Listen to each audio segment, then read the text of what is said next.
WRAL News at 4. Breaking news right now here at 4 o'clock. From breaking news to the forecast you need right now. The dual Doppler 5000 radar is showing some storms. Watch WRAL News at 4 today and every weekday. The deals are heating up at Wilkinson Chevrolet GMC in Sanford. Get ready to rule the road in a new 2025 Chevy Silverado 1500 with TurboMax engine for up to $5,250 off and 0% financing available for qualified buyers. Together, let's drive. Includes bonus customer select market and Chevy loyalty cash. Restrictions apply. See dealer for details. Trucks this tough don't sit for long, so hurry to Wilkinson Chevrolet GMC in Sanford or online at wilkinsoncars.com. When it comes to a gun suicide attempt, all it takes is a moment. Heather and I had an argument just like any other couple. I was lost. I had snapped. I had a gun and I was going to take my own life. Heather helped me realize that there was still a life to live for the better of myself, my family. My weapon is now safely put away.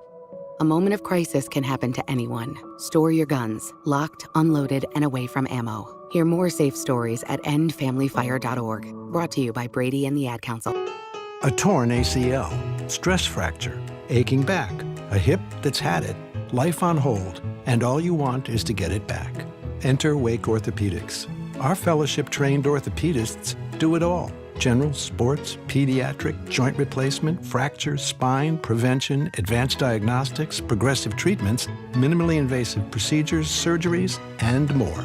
Visit wakemed.org/wakeortho and get back your life. Labor Day pool table sale this weekend at Atlantic Spas and Billiards on Glenwood Avenue, Raleigh. Celebrate Labor Day with unbeatable discounts on Olhausen and presidential pool tables, game tables, and more. All floor models on sale as we remodel our showroom in October. In our grill department, save on Kamado Joe and GMG pellet grills. All KJ accessories 50% off. Ping pong, shuffleboard, foosball, and poker tables priced to move. Come to Atlantic Spas and Billiards and save. 8721 Glenwood Avenue, Raleigh. Open Monday through Saturday and Labor Day. I'm attorney Brian Ritchie. Workers' comp can be tricky, but my law firm will be on top of all the complicated paperwork and sneaky deadlines so that all of your I's are dotted and T's are crossed. If you've been hurt on the job, I'm on top of it. Contact us at ritchielaw.com. Broadcasting live from the Lenovo Studios. WCMC HD1 Holly Springs. 99.9 The Fan. The Triangle Sports Leader. I'm WRAL meteorologist Elizabeth Gardner. Hope everybody's having a great afternoon out there. Temperatures are on the warm side. Highs in the upper 80s. Kids are heading back home from school under warm conditions, but partly cloudy skies. Overnight lows dropping into the low 60s tonight. Much, much cooler because of a cold front that's crossing our area now. And tomorrow we'll feel it too. Low humidity with a high of 81. Weather update brought to you by Newcomb & Company, where your comfort is their business. Visit newcombandcompany.com. 3 o'clock check of your money. Dow Jones down 285 points to 45,345.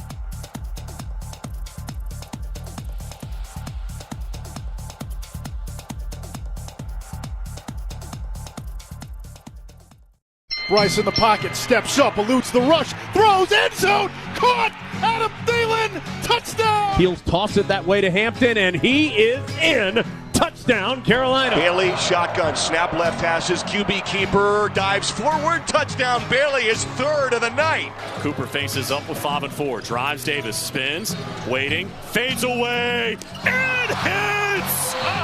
Game over! Series over! Sebastian! The Drive with Tim Donnelly on 99.9 The Fan. The Drive with Tim Donnelly, 99.9 The Fan. Happy Monday to you all. I'm Tim Donnelly. Max Gorin producing the show today, pulling double duty. If you're just listening to the Adam Gold Show, he was pushing the buttons on the 1 and 2s, keeping them up and running. He'll be doing the same for us here on The Drive. And it's a good thing because we have a lot to get to. Why? Well, 2 main reasons. One, it's week 1 college football, everybody. We have games that matter to teams here in the Triangle, FBS, Power Conference teams on Thursday. They don't even make us wait till the weekend. On Thursday, and at about 4:20, we have a Monday sound off, which is your last chance to get on receipts, on wax, on air your predictions, your concerns, your everything about college football. As always, we will also open up the phone lines for anything else you want to talk about, whether it's the NFL, whether it's cut down day tomorrow, whether it's an Adam Thielen trade, whatever you're looking for. So bookmark the phone number, 919-860-5326. That's 919-860-5326. At about 4:20, we'll open up those phone lines and let you take over, take control. At the moment, we're going to pass things over to Big 3 at 3.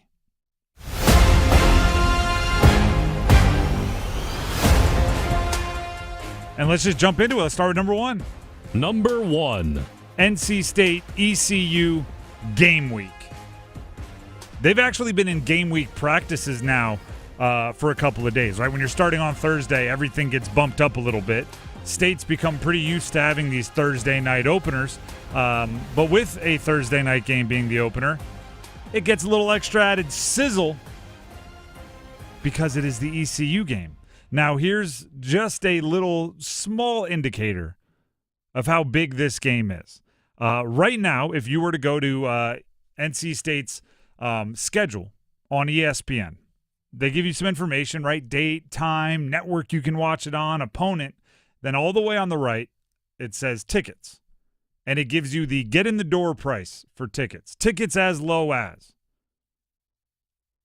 State ECU, $171 get-in-the-door price, Carter Finley.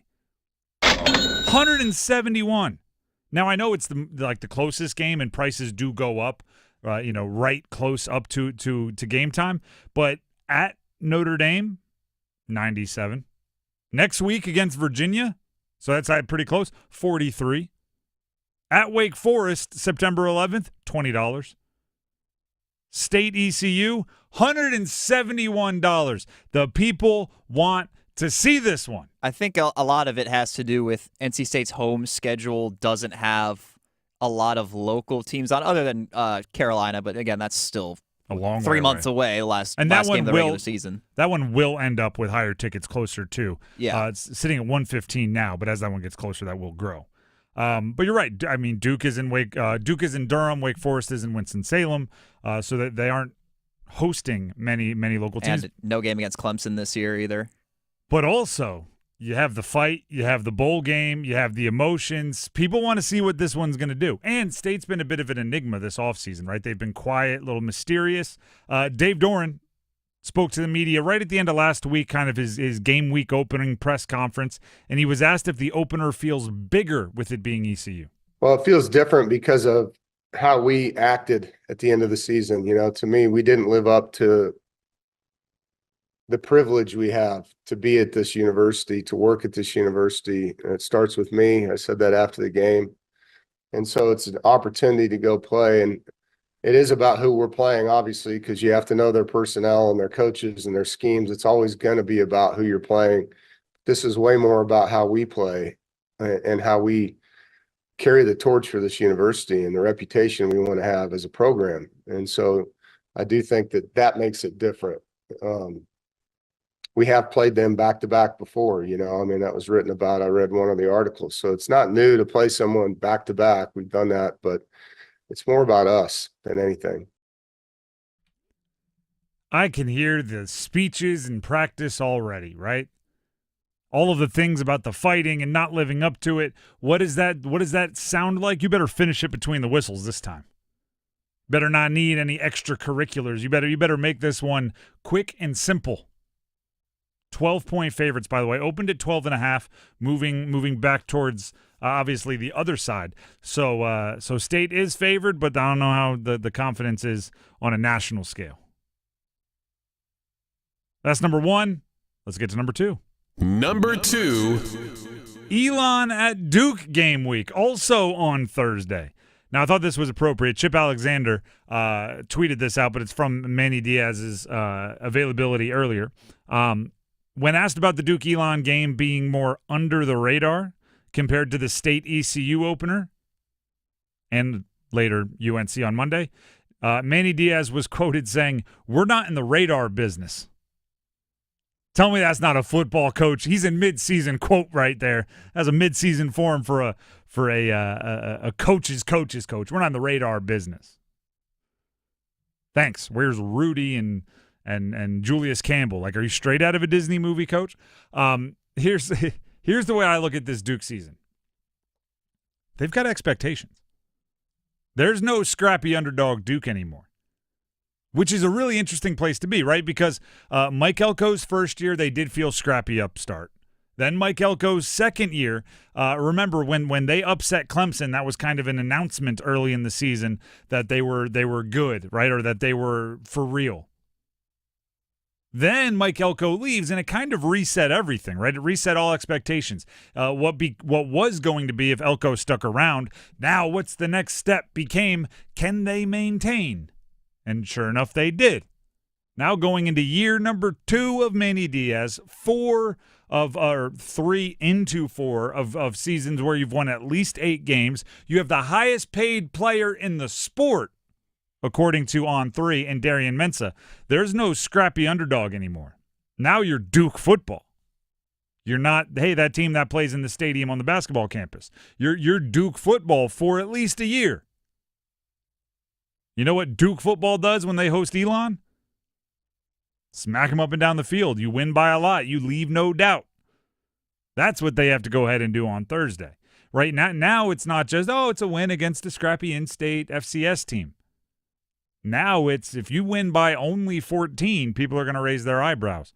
And not saying it would be a death sentence by any stretch if you only win by 14, but it would make people go, maybe they're not what we thought they were. Duke with a little bit of expectations. How about it? And number 3.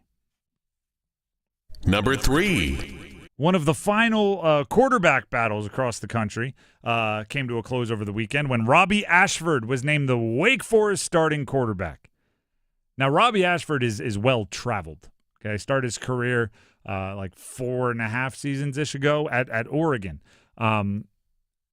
Played for Hoover High School in Alabama. For those of you of a certain age that ever watched Two-A-Days on MTV, that high school.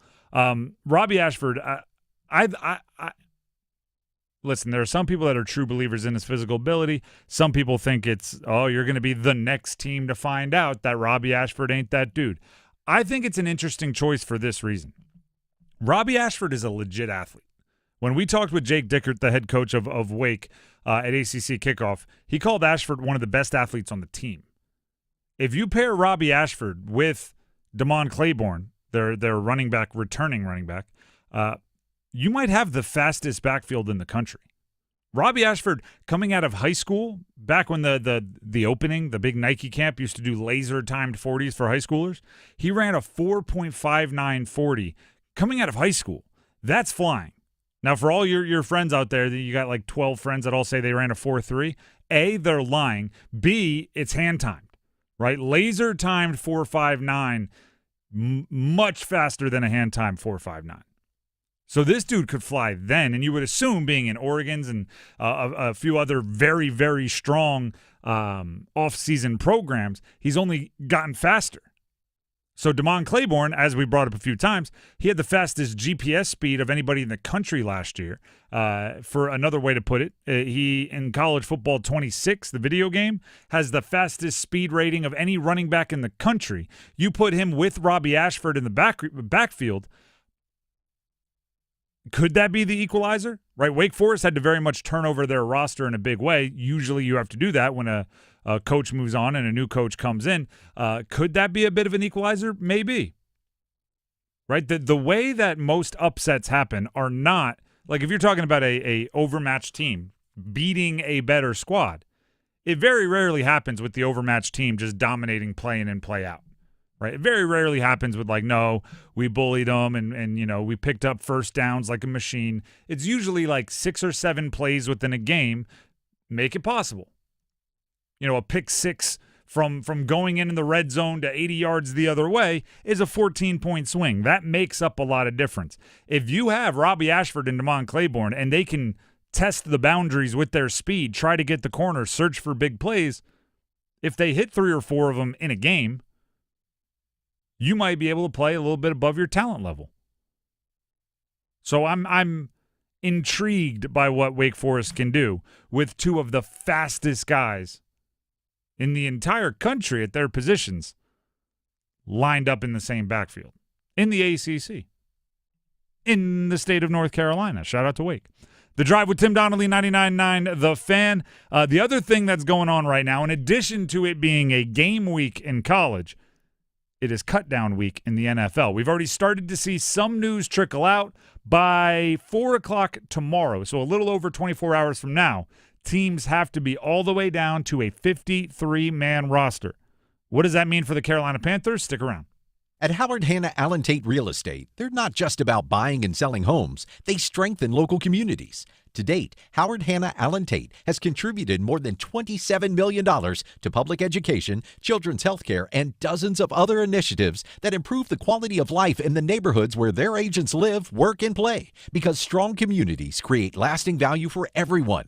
If you're looking for a real estate company that believes in meaningful impact, visit howardhannatate.com and let them show you how they're built differently. So, you found the one and want to get married? Next step, you need the ring. And not just any ring, the perfect engagement sparkle that exemplifies your love. Bailey's Fine Jewelry is here to help. Our diamond experts, wide selection of high-quality diamonds, and financing make saying I do easy. We guarantee you'll love the ring or your money back. You're invited to see why Bailey's has been voted best place to buy your diamonds. Visit us today in-store or at baileybox.com to find out more. It's bow time. Something new just dropped at Bojangles. Take the bold taste of a crispy golden chicken supreme that's been seasoned to perfection, then add dill pickles, Carolina Gold barbecue sauce, and a toasted bun that's great on the go. What do? You get a Bo's Bird Dog. In fact, you can grab 2 of them for $5. So when you're on the go, headed to practice, or need a snack, grab a Bo's Bird Dog. Hurry in before they're gone. Available for a limited time. It's bow time. There's no time like bow time, but sometimes it's go time. No time to stop, but the perfect time for a Bojangles Bird Dog. A seasoned to perfection Bojangles Chicken Supremes, dill pickles, and Carolina Gold barbecue sauce, all tucked inside a toasted bun. Great on the go. Try 2 Bird Dogs for just $5 or 2 Bird Dog combo for just $8.25. Available for limited time only. When you're hungry for flavor and value, it's bow time.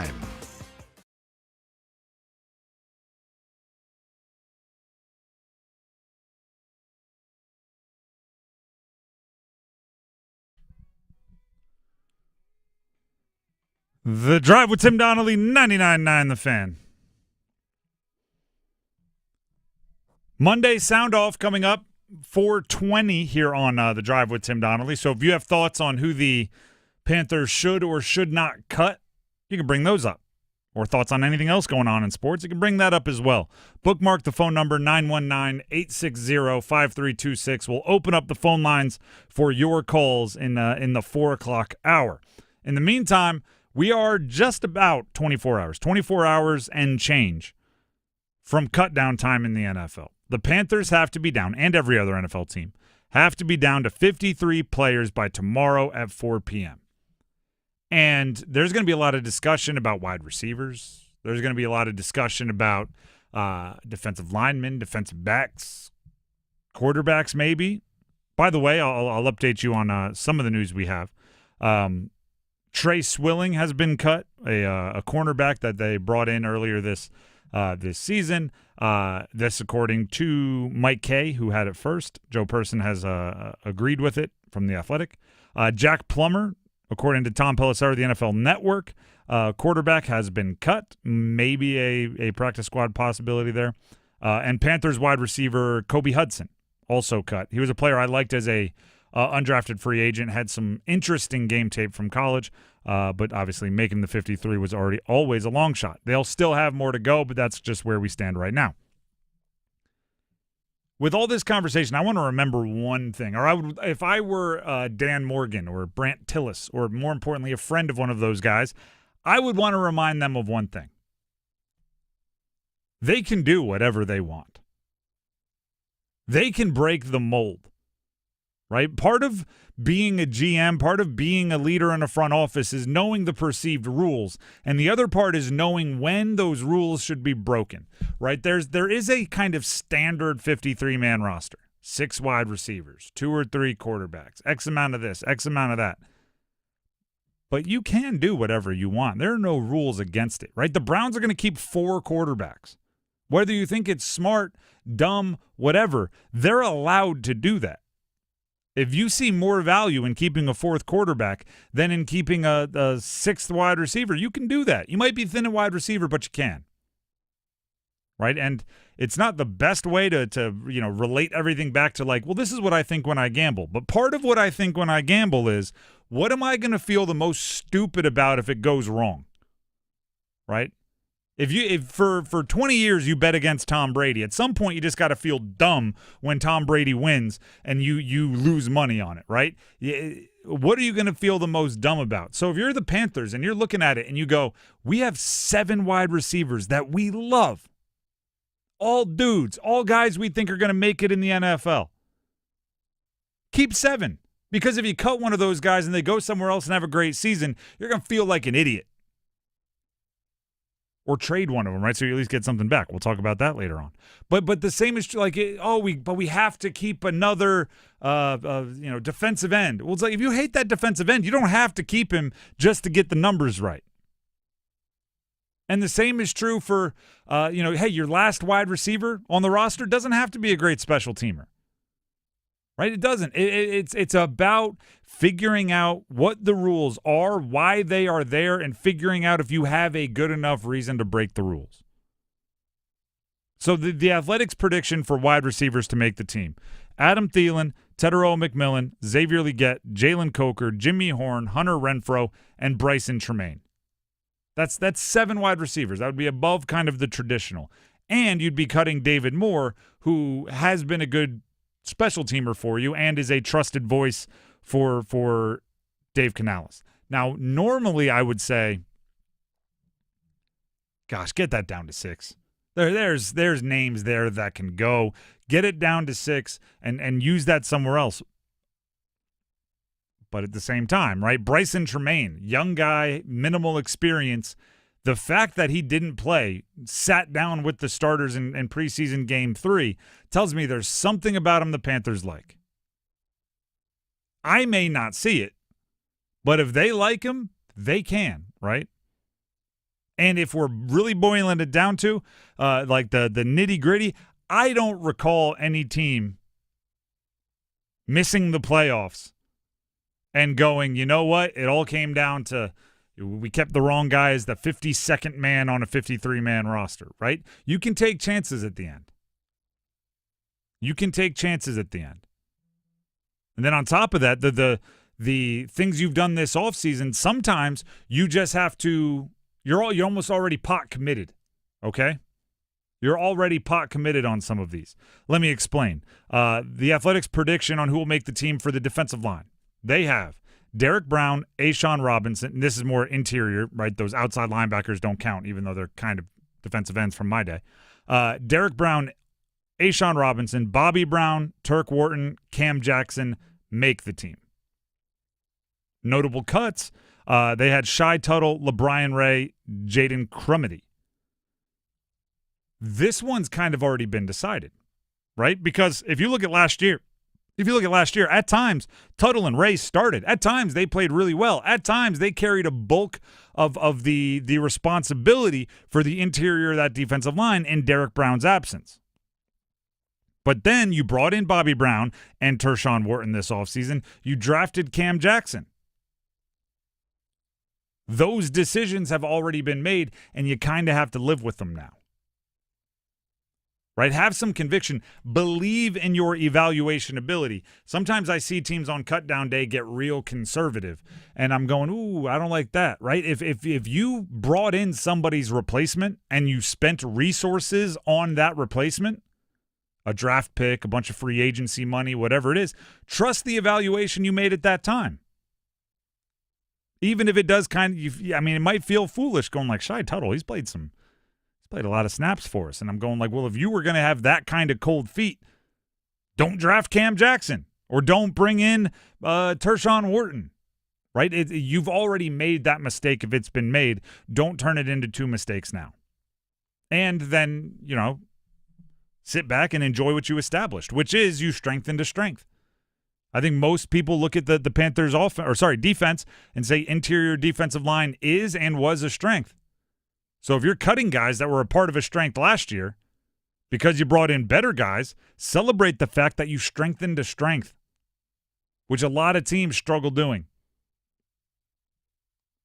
It is kind of a weird rock and a hard place quandary to catch yourself in, which is it's so tempting to put all your resources on things that you don't think you did well last year, when sometimes the best way to improve your team is to continue to build on to what you do best and turn that into a super strength. Now, I'm just using wide receivers and defensive line to kind of talk about things in a bigger picture here, because those are the ones where I think you're cutting players, or might potentially be cutting players, that are legit, that are like NFL roster stalwarts. There are also some positions, defensive back, wherever, where I think you might be rostering guys that you'd like to maybe cut and try to sneak onto the practice squad. Right? You're going to be depending on guys at off-ball backer when maybe you wish those players would have been waived and brought back on practice squad. And those are much easier decisions, right? I guess it's kind of tough to pick which of these maybes you're going to keep, but it's much, you're not sweating over, if we cut this guy, is he going to turn into something great? And then the last thing is, and this is my reminder, I'll say it again tomorrow. I say it every single cut down day. Your 53-man roster initially is not what it will be game one. Right? I almost think it's kind of cruel when they call the players in that are roster bubble and say, like, we want to let you know you're going to be on the roster tomorrow. We want to let you know you're making the 53. Because I'm going, well, wait a second. Everybody else is cutting guys too. If they claim someone off waivers, that player might be gone 16 hours later. Or in wide receivers, right? Keeping 7, those 7 we mentioned, Thielen, McMillan, Leggett, Coker, Horn, Renfro, Tremaine. If they trade Adam Thielen, you go from 6, that's a little more than they wanted. Or 7, that's more than they wanted, down to 6 at the drop of a hat. And now you can go use that other roster spot on a waiver claim. You can go try to grab somebody that you like that you had to waive back, or snag someone off someone else's roster. The NFL roster is a living, breathing organism every single day. It's very different than college, right? College, you got to make your moves in incoming freshmen and then during the couple of transfer windows. But you're not, after week 3, oh, no, our defensive line isn't as good as we thought. Let's go make a trade. Let's go send a 5th-round pick. You're not doing that. Let's go make a claim. Let's go grab a guy off the street. You're not doing that. In the NFL, you are. Things definitely change more on that NFL roster. The thing for me is the Bryce and Tremaine hype and apparent chances of him making the roster kind of felt like it came out of nowhere, because for so long we thought we knew what receivers they were kind of looking at or deciding between, and then all of a sudden, he sits out with the starters for that last game, and then it seems like he's going to make the team. So I don't know if that maybe signals that the Adam Thielen trade hype is there's a lot of smoke there, or if they just showcase something in camp that they weren't expecting. But that aspect of it all has been very interesting to me. Here's my, reading of the tea leaves from the outside situation. I think they came to grips with the fact that they were going to move on from David Moore. And David Moore is I wouldn't be surprised if 3-4 years from now, David Moore is on a Dave Canales coaching staff somewhere. I think they're that close. But David Moore brings a lot special teams-wise. And apparently Tremaine brings some of those same deals. And you can't use 2 wide receiver spots on a guy that's really good at covering punts. Maybe one on returning punts and one covering punts, but not 2 guys running down on kickoff. So if they were going to keep David Moore, I'm not sure Tremaine has that spot.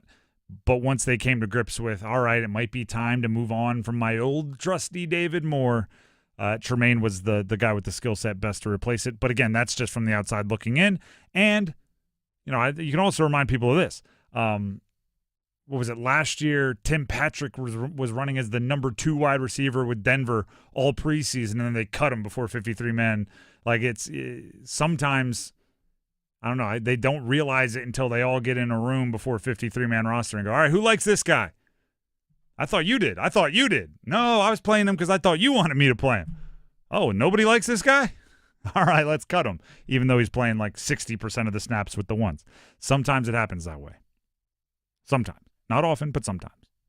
The Drive with Tim Donnelly, 99.9 The Fan. We have the Dean's List coming up, and some local people deserve a little extra praise, and one coach formerly in North Carolina is back to his old tricks. I'll tell you who. Stick around. Hey, folks, Dennis Cox here for my friends over at Raleigh Weight Loss Center.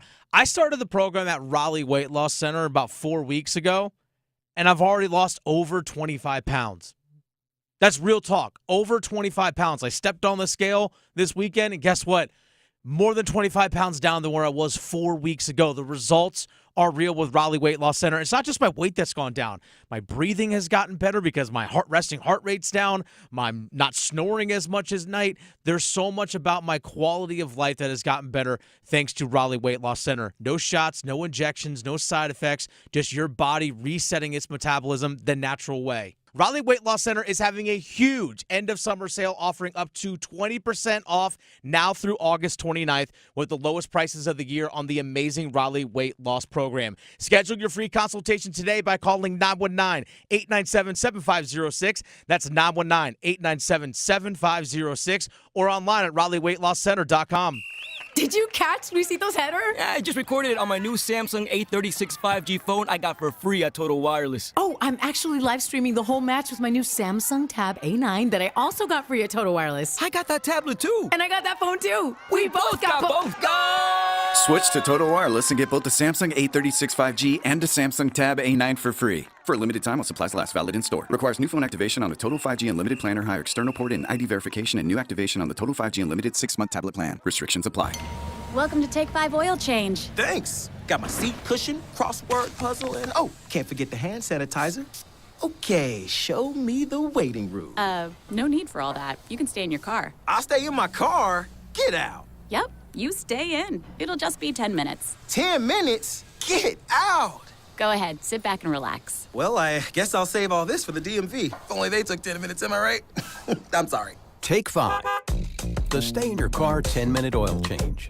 Don't find out later. Find out first with WRAL News at 4. Breaking news right now here at 4 o'clock. From breaking news to the forecast you need right now. The dual Doppler 5000 radar is showing some storms. WRAL News at 4 has you covered. And from the WRAL Live Center, a traffic alert on I-40. The afternoon rush starts here. New at 4 o'clock, we've learned why there was such a large police presence. Watch WRAL News at 4 today and every weekday.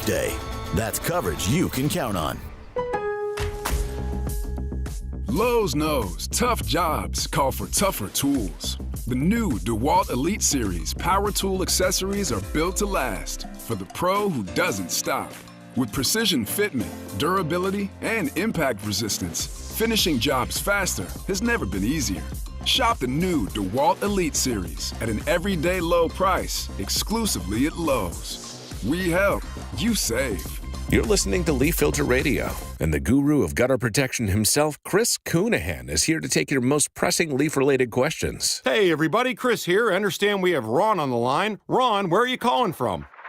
Uh-oh. Ron, are you calling from a ladder? Well, I was.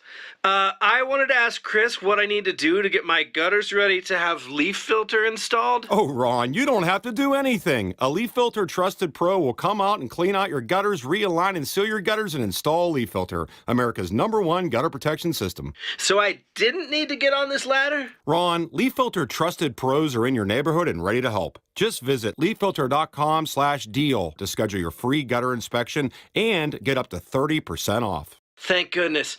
What was that site? That's leaffilter.com/deal for your free gutter inspection today. See representative for warranty details. Promotion is 20% off plus a 10% senior or military discount. One discount per household.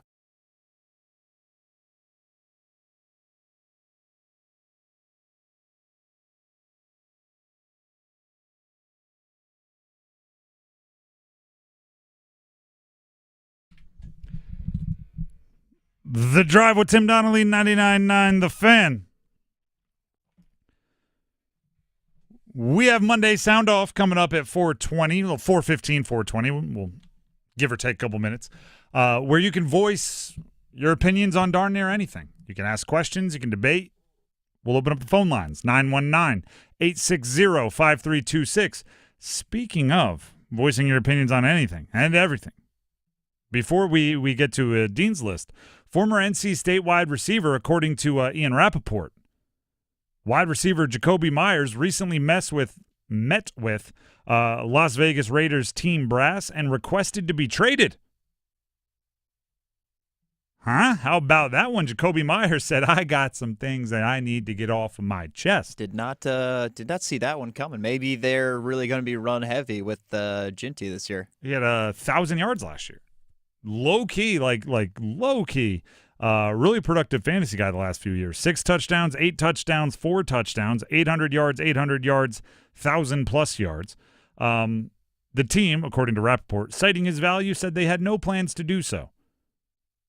Myers and the team attempted to negotiate a new contract but could not come to terms. So it sounds like he's not going anywhere, but he might not be happy about that. And they tried to appease him with a little bit of cash, and it was, little bit was a little bit too little. I'm fascinated by how those work. Like, you're just going to be angry, but also going out there and trying to play, because he's a big part of that offense. There's Ginty, there's Bowers, and then there's Jacoby Myers.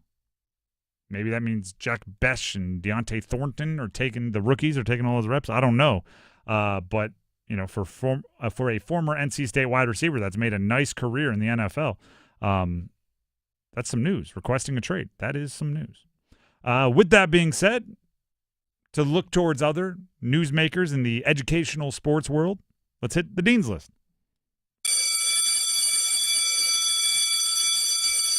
And we'll start with the obvious.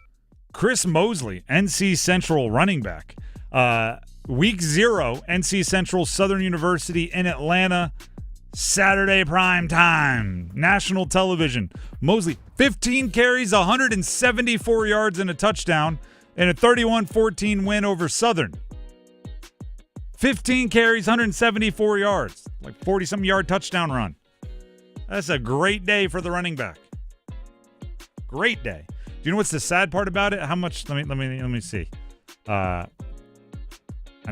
just need to see something real quick before I let you know. Redshirt senior. Okay, you're good. Because my first thought was, you do that on national television, you're gonna have some people in your DMs like tomorrow. Hey, stay healthy the rest of this year, and we might have something for you. Why don't you come on over to this school, that school? But obviously, redshirt senior, probably not a lot of eligibility left, if any. So maybe you're good. Just go have a big season for NC Central. And Central start off with a win. Congrats to them. Speaking of week 0, I guess we have to put the Hawaii Rainbow Warriors out there for beating ACC leadoff hitter Stanford in a week 0 game. Not even week 1, and the ACC is already 0-1. I looked up. I was just looking, we'll talk about it later. The ACC Digital Network put out a ranking of ACC teams, and I clicked the wrong link and just ended up at the ACC standings, and it was really sad because it was just 0-0, 0-0, 0-0, 0-0, 0-0, and then all the way at the bottom was Stanford 0-1. You know what's the worst part about it? And this is where the Frank Reich of it all comes in. Frank Reich, former Panthers head coach. He flew back from Hawaii with a couple timeouts in his pocket. Hawaii made a game-winning field goal as time expired. Stanford flew home with a couple timeouts in their pocket. How does that happen? Extend the game. Extend it as much as you can. There's a couple instances week 0 of coaches not using timeouts when they could. It's interesting. I've said this a bunch. Every team should employ somebody whose sole job is to just play a lot of NCAA and Madden. Just play a lot of video games, and trust me, they will know exactly how many seconds on the clock when it's first down, but they have 2 timeouts. How many can you take a knee? They'll know exactly when you should go for 2, when you shouldn't. They'll know it all. When you should go. You need somebody in the coach's ear that's like, hey man, call timeout, call timeout, call timeout, call timeout. Keep the offense on the field. No, go for it. Go for two. Go for two. Like, you just need somebody doing that because obviously some coaches can't handle it. If any power conference institutions are looking to hire this position, I am available. I'm sure there's a bunch of people that'll play a bunch of video games that, no offense to anyone that just made the offer. I'm sure it's not an expensive position to hire. All I need you to do is have a laminated sheet in front of you that tells you everything for timeouts, fourth downs, field goals, go for it, everything else. That's it.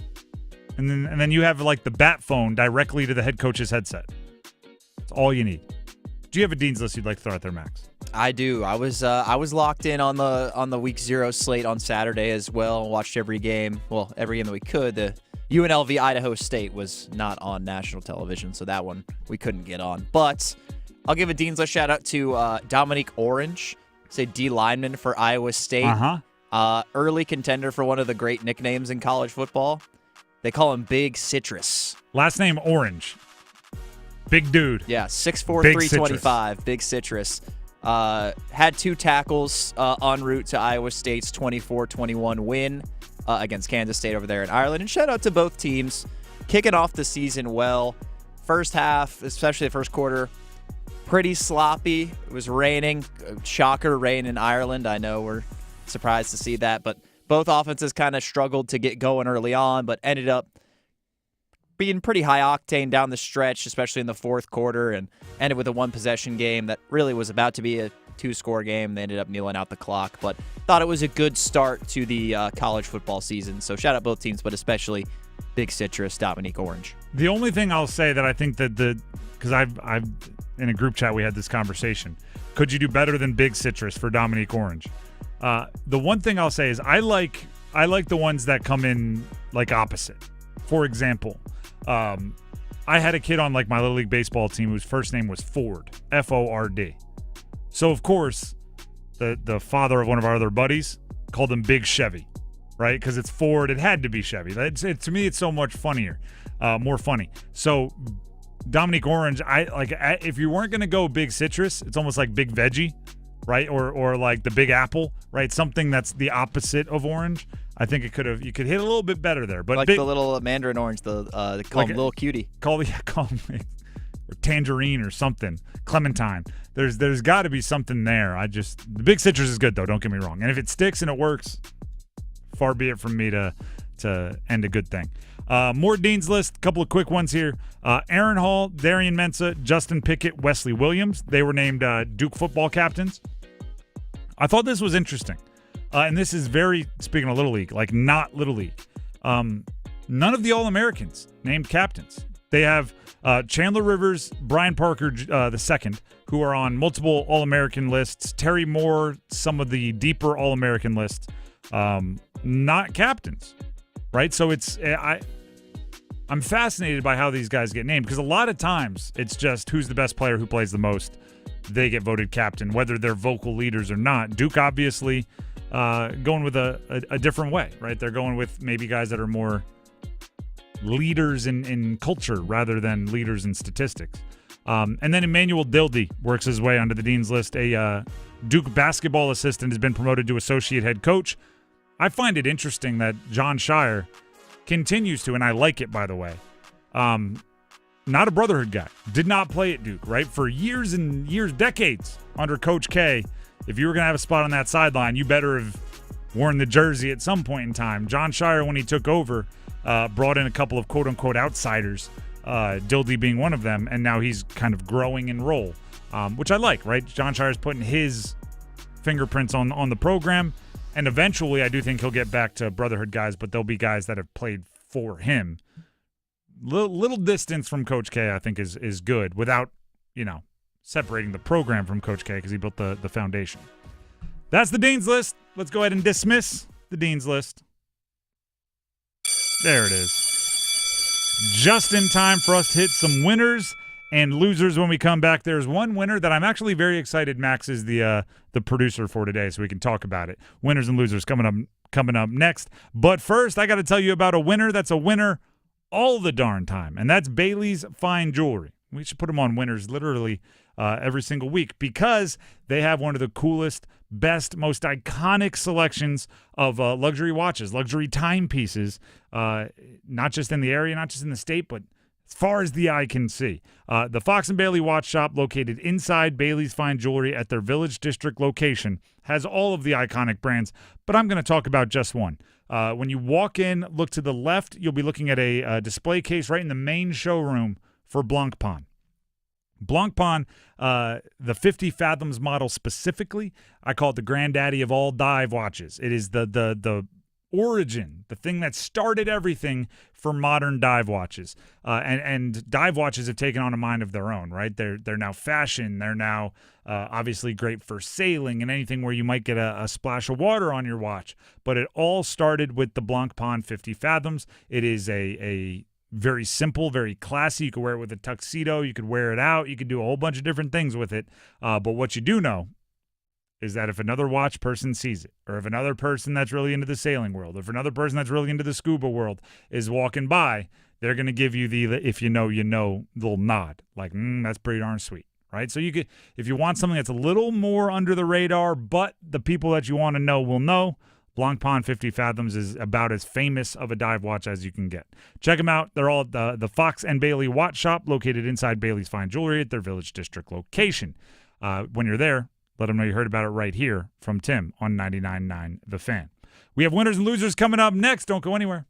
Ready for your next ride? Wilkinson Chevrolet Cadillac GMC in Sanford has the newer used car you've been dreaming of, plus state-of-the-art service and collision centers. Wilkinson Chevrolet Cadillac GMC. 3 great brands, 1 trusted name. Visit today or at wilkinsoncars.com. Stitches, itches, aches, and pains. Strep and sinus, minor sprains.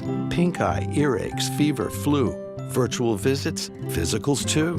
At WakeMed MyCare 365, we offer both walk-in primary care and urgent care. So find the MyCare location nearest you at wakemed.org. Walk right in, and for just about anything from asthma, rashes, and examinations to x-rays, labs, and vaccinations, make MyCare your care. Dear McDonald's, your breakfast menu? Fire. 10s across the board. I could be happy with anything, even though I order the same thing every time. Thanks for not judging me. I'll try something new next time. Maybe. Get your faves for less. Buy a sausage McMuffin with egg for $2.50 at any size Sprite for $1.49. Price of participation may vary, cannot be combined with any other offer or combo meal. Ba-da-ba-ba-ba. It's game night in Cary. North Carolina FC takes on the Hartford Athletic on Saturday, August 30th at First Horizon Stadium at 7:30 p.m. Get your tickets at tickets.northcarolinafc.com. Don't miss a moment of the action. Stay cool, stay fierce. Struggling with high interest debt? You can pay it all off in days with Loan Pronto's Rapid Equity Loan. Hey, it's Dennis Cox. Get cash out now without touching your low-rate first mortgage. No appraisals, no waiting, no BS. The Rapid Equity Loan program at Loan Pronto is amazing. One Loan Pronto client just got $300,000 approved in under 24 hours. They paid off debt, renovated their kitchen, and cut their monthly expenses by $1,800. That's a huge turnaround. Loan Pronto, instant approvals, low rates, no hard credit pull up front. Listen, your home equity is yours. Use it. Get cash to consolidate your debt down to one easy low monthly payment. Call Loan Pronto now for a free instant appraisal for your home and see how much cash you can get today. Loan Pronto is A+ rated by the BBB and have nearly 2,500 5-star Google reviews. Their service is off the charts. Call now to start the conversation. 919-381-1760, loanpronto.com. 919-381-1760. Get debt relief now. Loanpronto.com. Equal housing lender. NMLS 1661781 on approved credit. NMLSconsumeraccess.org. With Progressive's Name Your Price tool, you get coverage options based on how much you want to pay for car insurance. And then you decide how to spend the rest of your money because you're in charge. Today, you're going to pay down your credit card bill. But you decide when you'll pay it. Before the due date, so those interest charges don't get you. But you decide if you pay it in full. But you definitely should, because again, interest charges. With Progressive's Name Your Price tool, we'll help you find coverage at a fair price. And then you're in charge. Progressive Casualty Insurance Company and affiliates. Not available in all states. Price and coverage match limited by state law.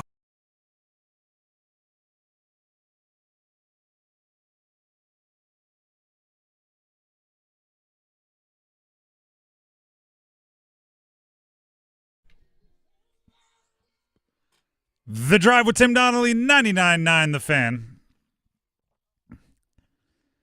We have winners and losers getting ready to come your way. But first, I want to remind you of Monday's Sound Off. You'll be a winner if you call in and give us your thoughts on anything going on in sports. At about 4:15, 4:20, we'll open up the phone lines, and you will take it from there in whatever direction you want to take it. 919-860-5326 if you want to voice your expectations for state football, Belichick and UNC football, Duke football, Wake football, Carolina Panthers football, or anything else in the sports world. We want to hear it. 919-860-5326. Not right now, though, at about 4:15, 4:20. Right now, it's time for winners and losers. This team will never lose again. Winners and losers. Sometimes, winner and loser, you got to look real hard. Sometimes, somebody's been chasing a win for a decade and finally makes it happen. Our first winner of the day, Tommy Fleetwood, winning the Tour Championship. Tommy Fleetwood was the definition of always a bridesmaid, never a bride in PGA Tour golf. I have to admit, I started doubting if it was ever going to happen. I thought maybe he was just one of those people that, you know, when the lights get brightest, when all the chips are down, he was going to fold just enough to let somebody else take it away. Not this time. Not this time. Tommy Fleetwood wins. Here's the winning putt to win the FedEx Cup. And that's not a lot of speed, but good enough. The agonizing wait is over. Fleetwood, finally, for everything, the FedEx Cup title. If you're going to win one, the one with a $10 million prize to first is a good one to break the seal. I know you're a big golf guy, Max. Thoughts on Fleetwood finally getting over the hump? I mean, there was nobody really putting any pressure on him in the final round, which is the difference. I think it helped.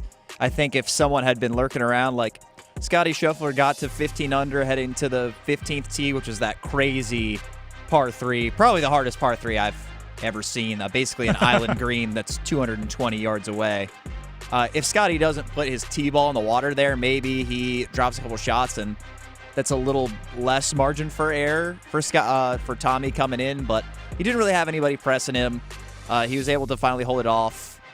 He did stand on the tee of that par 3 for like 2 or 3 minutes, just like unable to decide what club to hit, and you could tell he was feeling the pressure, but I'm happy for him. I'm glad he was able to finally get it done, secure that, and yeah, if I was going to choose one tournament to finally win, I probably would like to pick the one where the winner gets $10 million.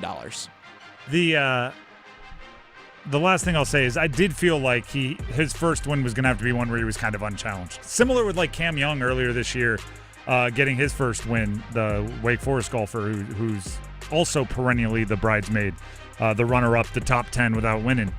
He had like a 9-stroke lead at one point on Sunday, and I'm going like, all right, maybe you need that to get the first. Now that the weight is off the back, you can go win a whole bunch of them. But I hope he stinks in the Ryder Cup. Go USA. Talking about Tommy Fleetwood. Hopefully Cameron Young is good if he makes it. If he makes it, then Cam Young, ball out because you're one of the guys on the bubble. More winners and losers here on The Drive with Tim Donnelly on 99.9 The Fan. We'll go with a loser. Sam Howell. It's tough for a quarterback to just be traded so darn much and bounce. Like we talk about, this guy's had X amount of offensive coordinators in his career. This guy's had like 2 or 3 a year. And I know he didn't have the best showing right at the end of training camp, but now he's traded and he's going to another place. He's got to learn another system, another group of terminologies, and another group of hand signals, and another group of wide receivers, and who knows if he'll even be there next year. A guy like Sam Howell, former UNC quarterback, now bouncing around the NFL, the way he succeeds is by having enough physical ability and is using his mind, right? Decision making, knowing the offense. That's tough when you're getting traded so much. He was traded again this offseason, this weekend. Winner Cal Raleigh hit 2 home runs, became the all-time single-season home run leader by somebody that plays primarily catcher. 49 on the year. Still 30 games to go. He's going to be a 50 home run catcher. We've never seen that before. I don't like it because I'm a big Mike Piazza fan, and I don't like somebody else entering into the Piazza, Johnny Bench level of power hitting catcher. But there's no arguing that Cal Raleigh has done it. So good on you, Cal. Bummer. Loser, Cowboys and Bengals. Terry McLaurin got paid, so now more attention turns towards Trey Hendrickson and Micah Parsons not getting paid, and the dysfunction of your two franchises that has led you there. When even Washington is doing things more professionally than you, that says a lot about how unprofessional you're operating. It's a new day in the NFL. It still wasn't the best handling by Washington, but better late than never. They got there. I feel like they could have reached this deal a month ago and had Terry helping Jaden Daniels all year. But hey, better late than never. Do you have any winners and losers you'd like to throw out there, Matt? I do. This is kind of a double-edged one because we, as fans, ended up being winners because of it. Loser, though, Daniil Medvedev at the U.S. Open. I don't know if you saw this, if you're not as tapped into the tennis world. I'm not as tapped into the tennis world. So it was the first day of the U.S. Open yesterday, first-round matchups, and all pretty much, ho-hum, big favorites running over to qualifiers. One of the last matches of the night, though, Daniil Medvedev, a seeded player, one of the better hardcourt players. He won the U.S. Open, I believe, 3 or 4 years ago. He's playing this match, and the other guy is serving for match point. So he had already won the first 2 sets. His third set, guy's serving for match point. Misses the first serve. All of a sudden, a cameraman comes out from, the tunnel and, runs into the camera well or the pit on the court. Mm-hmm. And the umpire sees him. He's like, whoa, stop. And the umpire gives the guy, the opponent, is Benjamin Bonzi's his name, says, because of the delay of the cameraman, he gets another first serve. Medvedev didn't like that very much. And he goes and he starts arguing with him, starts inciting the crowd, and then there's a 6-minute delay before the guy can serve again, after which Medvedev ended up breaking. But the rant was so epic because Medvedev is actually known as a guy who basically has a short fuse and ends up freaking out. And I have an excerpt here of him I would love basically to hear it. accusing the umpire of wanting to go home because they get paid by the match and not by the hour, and then talking about how another player also said that this umpire was the worst one in the ATP. Let's take a listen. And it's a first serve. You want to go home. He wants to go home, guys. He doesn't like to be here. He gets paid by the match, not by the hour. Yeah?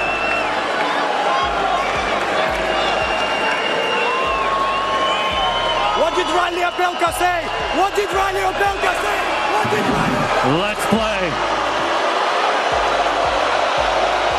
I like the guy. He comes back in on the mic there saying, let's play. That's going to satiate them. The crowd ended up cheering and booing for 6 minutes before the guy could serve again. And then Medvedev broke him, won the next set 6-0, and then they went to a 5th set where Bonzi ended up winning, I think 6-4. So it ended up going another hour and a half longer, I think, after that. But it was crazy. So loser for Medvedev for kind of being a sore sport, but winner for the fans because it ended up creating some really good drama for everyone to watch. Sports need villains. They're better with villains. I use this example all the time. The best superhero movies you've seen are not because the superheroes were so awesome. Usually it's because the villain, the bad guy, was so awesome. Think Joker, think Thanos, think, the best of the best, right? Maybe he's willing to step into that. It was the Nick. I'm not gonna be able to pronounce his name. Kyrgios. There you go. I was gonna go with Kyrgios. He is very much in the same vein as Kyrgios. You need those. You need those. You need the Yankees. You need the Patriots. You need the dark side to make the good guys seem good. So if he's willing to embrace that, I'm all for it. Medvedev, he very much is that, although he needs the play to back it up because I think he's lost in the first round of 3 of the 4 slams this year. Because Sinner and Alcaraz, without knowing much of the background, they seem like most people are kind of cool with Oh, them. yeah, they're very, very pleasant personalities. Which is you appreciate the greatness, but you're never going to get to that crescendo of, these guys don't like each other. Rivalries are great for the game. Great for any game. The Drive with Tim Donnelly, 99.9 The Fan. Winners and losers. Great rivalry throughout history. We have football at 4 coming up next. I'm going to tell you why. I'm going to give you yet another reason why I'm still on team trade Adam Thielen. Stick around. It's bow time. Something new just dropped at Bojangles. Take the bold taste of a crispy golden chicken supreme that's been seasoned to perfection, then add dill pickles, Carolina Gold barbecue sauce, and a toasted bun that's great on the go. What do you get? You get a Bo's Bird Dog. In fact, you can grab 2 of them for $5. So when you're on the go, headed to practice, or need a snack, grab a Bo's Bird Dog. Hurry in before they're gone. Available for a limited time. It's bow time. There's no time like bow time, but sometimes it's go time. No time to stop, but the perfect time for a Bojangles Bird Dog. A seasoned to perfection Bojangles Chicken Supremes, dill pickles, and Carolina Gold barbecue sauce, all tucked inside a toasted bun. Great on the go. Try 2 Bird Dogs for just $5 or 2 Bird Dog combo for just $8.25. Available for limited time only. When you're hungry for flavor and value, it's bow time. The rivalries, the marching bands, the upsets. Saturdays just got way more fun. College football is back. Think you know the game? Put your knowledge to the test with DraftKings Sportsbook and turn your picks into big payouts. With live betting, rivalry week odds boosts, and more, DraftKings Sportsbook has everything you need to own every Saturday. Here's something special for first-timers. New DraftKings customers bet $5 and get $300 in bonus bets instantly. Download the DraftKings Sportsbook app and use code TIMD. That's code TIMD with no spaces for new customers to get $300 in bonus bets instantly when you bet just $5. In partnership with DraftKings Sportsbook, the crown is yours. Gambling problem? Call 877-185-543 or visit morethanagame.nc.gov. 21 plus, North Carolina only. Eligibility restrictions apply. Bonus bets expire 7 days after issuance. For additional terms and responsible gaming resources, see dkng.co/audio. I'm attorney Brian Ritchie. Getting hurt in a car wreck comes with all kinds of stress and frustration. But when you call me, I'll be on top of all of it. So all you need to worry about is getting better. If you've been injured in a car wreck, I'm on top of it. Contact us at ritchielaw.com. Broadcasting live from the Lenovo Studios. WCMC HD1 Holly Springs. 99.9 The Fan. The Triangle Sports Leader. I'm WRAL meteorologist Elizabeth Gardner. Nice afternoon for us out there. We have a cold front crossing our area currently, but it's still a warm afternoon, the high of 87 under partly cloudy skies. Much cooler tonight, an overnight low of 63, and low humidity tomorrow under partly cloudy skies, our high only 81. Weather update brought to you by Newcomb & Company, where your comfort is their business. Visit newcombandcompany.com. 4 o'clock check of your money. Dow Jones down 343 points to 45,288. Market update brought to you by Howard Hanna Allen Tate Realtors. Whether you're buying or selling, you want the best real estate agent. Howard Hanna Allen Tate is the Carolinas' #1 real estate company for a reason. Call a Howard Hanna Allen Tate agent today.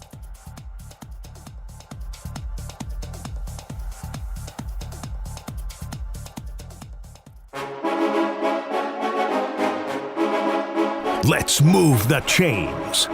Time for football at 4.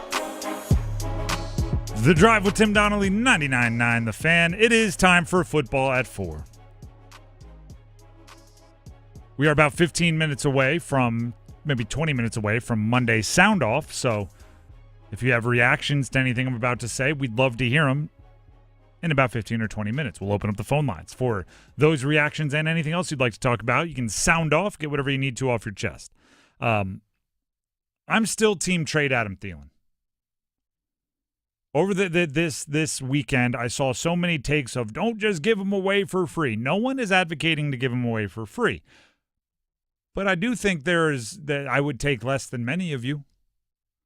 Bill Barnwell, ESPN, put out a list of 10 trades that would make sense before the season. And one of them was the Panthers sending Adam Thielen to the Vikings for a 6th and a 7th pick. 6th and a 7th round pick. I'm fine with that. I would say a 5th straight up or a 6th and a 7th combined. Take it. Now, I've given you a bunch of good reasons. Adam Thielen's 35. He's on the last year of a contract. Minnesota's desperate. You're risking letting him walk for nothing. There's no guarantee that he's going to be great this year. He's getting older. He was hurt last year. There's a lot of reasons that are Adam Thielen reasons. why I think the trade should happen. And I like Adam Thielen as a player. If I were a contender, I would not be entertaining this thought. But the Panthers aren't a contender. But I have a new angle for you this time. It's Jalen Coker. Jalen Coker makes Adam Thielen expendable. And the crazy part is how difficult it is that the Panthers pulled off what they pulled off with Jalen Coker. Jalen Coker was an undrafted free agent out of Holy Cross. You brought him in, and it took you a while to figure out what you had. You waived him. You put him on the practice squad. Injuries forced you to pull him up. But pretty much from the moment you gave him an opportunity, he's been very good. That is exceptional work. Congratulations, Dan Morgan. Congratulations, Brant Tillis, whoever in the scouting department went to Holy Cross or watched the Holy Cross film. You did the impossible. You found a rotational level wide receiver in an undrafted free agent heap. I don't know, I don't know why, but my timelines on social media were flooded with stuff from something called The National, which is a giant sports trading card memorabilia, the conference.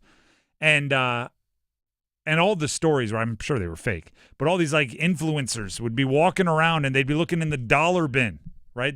There'd be cards that are worth $10,000, and just to the left there would be a dollar bin where every card was $1, and they'd find a card worth $5,000 in the dollar bin and go, "Oh my gosh, I'm such a lucky YouTuber." And I'm like, I'm pretty sure you put that card right there, right before you started filming. But either way, the Panthers did it.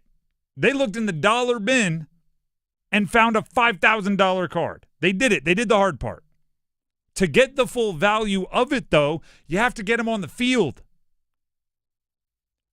You hit on an undrafted free agent wide receiver. Now you need to build his role to take advantage of it. There are a lot of undrafted free agent wide receivers that are near the end of the roster around the NFL. Guys that are good returners, or guys that are good coverage guys, or depth pieces that might be. There's a lot of 52nd men on the roster that are undrafted free agents. There aren't many wide receiver threes that are undrafted free agents still on the deal that they signed as undrafted free agents. The way you take advantage of Jalen Coker the most is to get rid of Adam Thielen's cap hit and replace him with Jalen Coker for nothing. Absolutely nothing. I mean, I've always been a fan of Adam Thielen. He's a great safety blanket for Bryce Young. He brings that veteran experience to the wide receiver room where a lot of the other guys are, young and inexperienced. But we've been talking so much about this wide receiver roster jam this whole preseason. Does make it a lot easier if you move one of the guys out and create another roster spot for you to be able to keep your young guys that have potentially really high unlimited talent. Not even just Jalen Coker, but someone like a Jimmy Horn, who we've seen showcase his talent in college especially.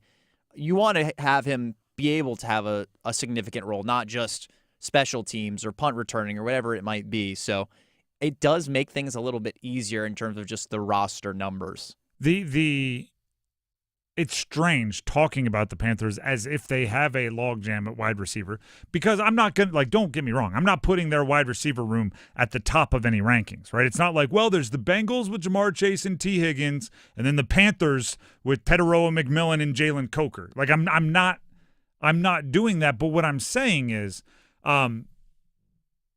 rookie contracts are the secret sauce in a rebuild. Right? You hit on players that are young, they're cheap, and you build around them, and you can spend more elsewhere, and you can save on the cap elsewhere, and there's other things you can do. But the only way it works is if you get those guys on the field.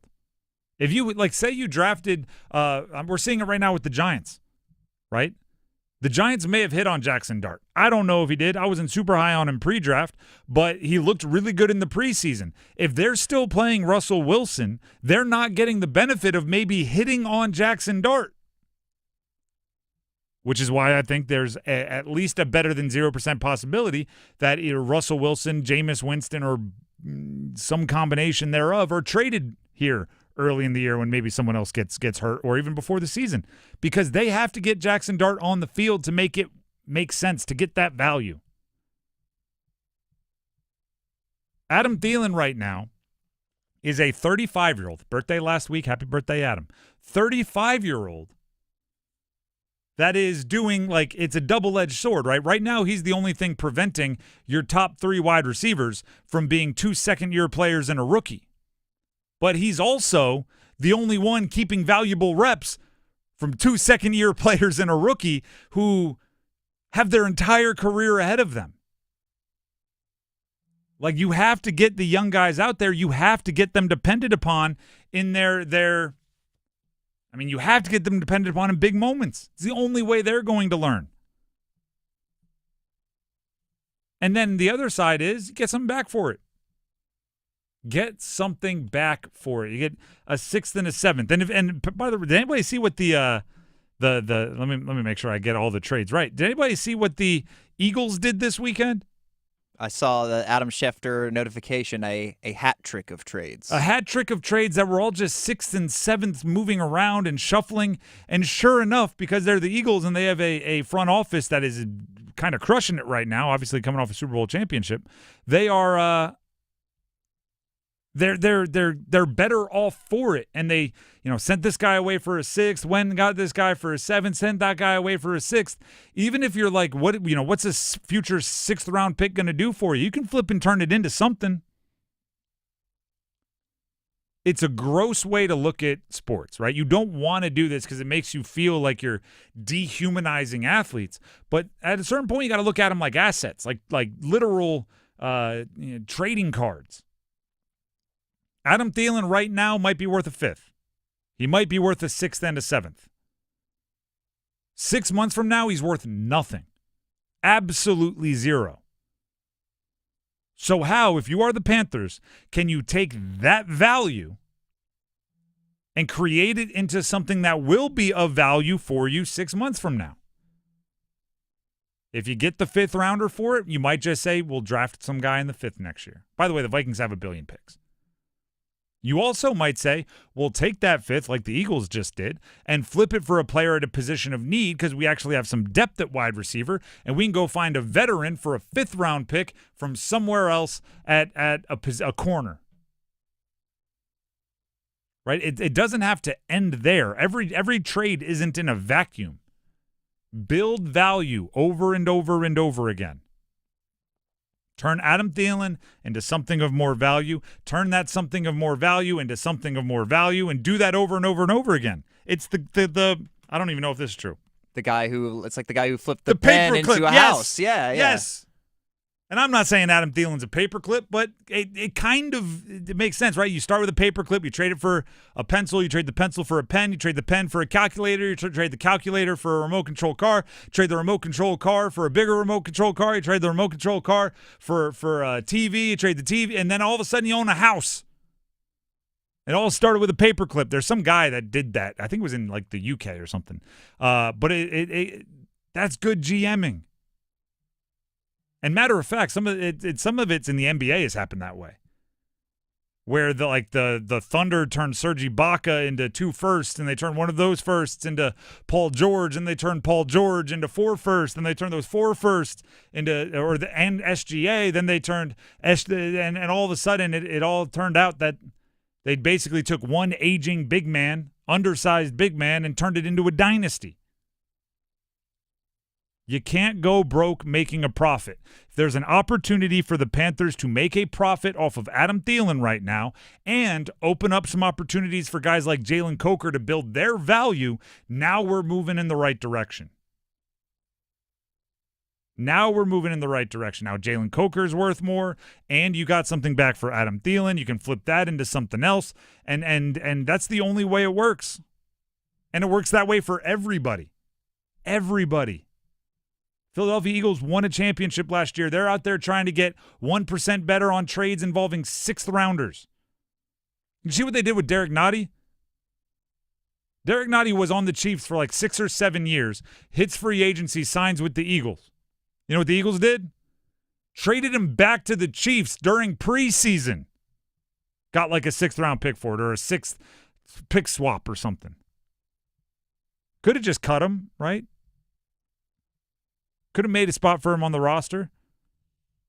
But instead, they're going to get 1% better on a guy at the end of the bench, fleecing the team that knows everything about him. Fleecing might be a strong word there because the Chiefs are also pretty good at it. The Drive with Tim Donnelly, 99.9 The Fan. We are going to open up the phone lines right now. Heister Automotive Group hotline is open for your calls, 919-860-5326. You can decide which direction we go. Should the Panthers trade Adam Thielen? Should they not? Let us know. Is UNC on a warpath for the ACC championship under Bill Belichick, or are they going to implode? NC State, they open with ECU on Thursday. How that's going to go. Let us know whatever you want to talk about in the sports world. Heister Automotive Group hotline, 919-860-5326. We want to hear from you. Call in right now. 919-860-5326. Back after this. Hey, Carolina Panthers fans, it's Dennis Cox from 99.9 The Fan. We're in the preseason, so me and my co-host, WRAL TV's Chris Lee, are back in the trenches with our podcast, Panthers Playbook. In every episode, we'll keep you up to date on Panthers news as training camp rolls forward. Insight on the rookies, the fresh free agents and surprises, plus all the insider info on the upcoming season. Follow and subscribe to Panthers Playbook wherever you discover your favorite podcasts or watch on YouTube.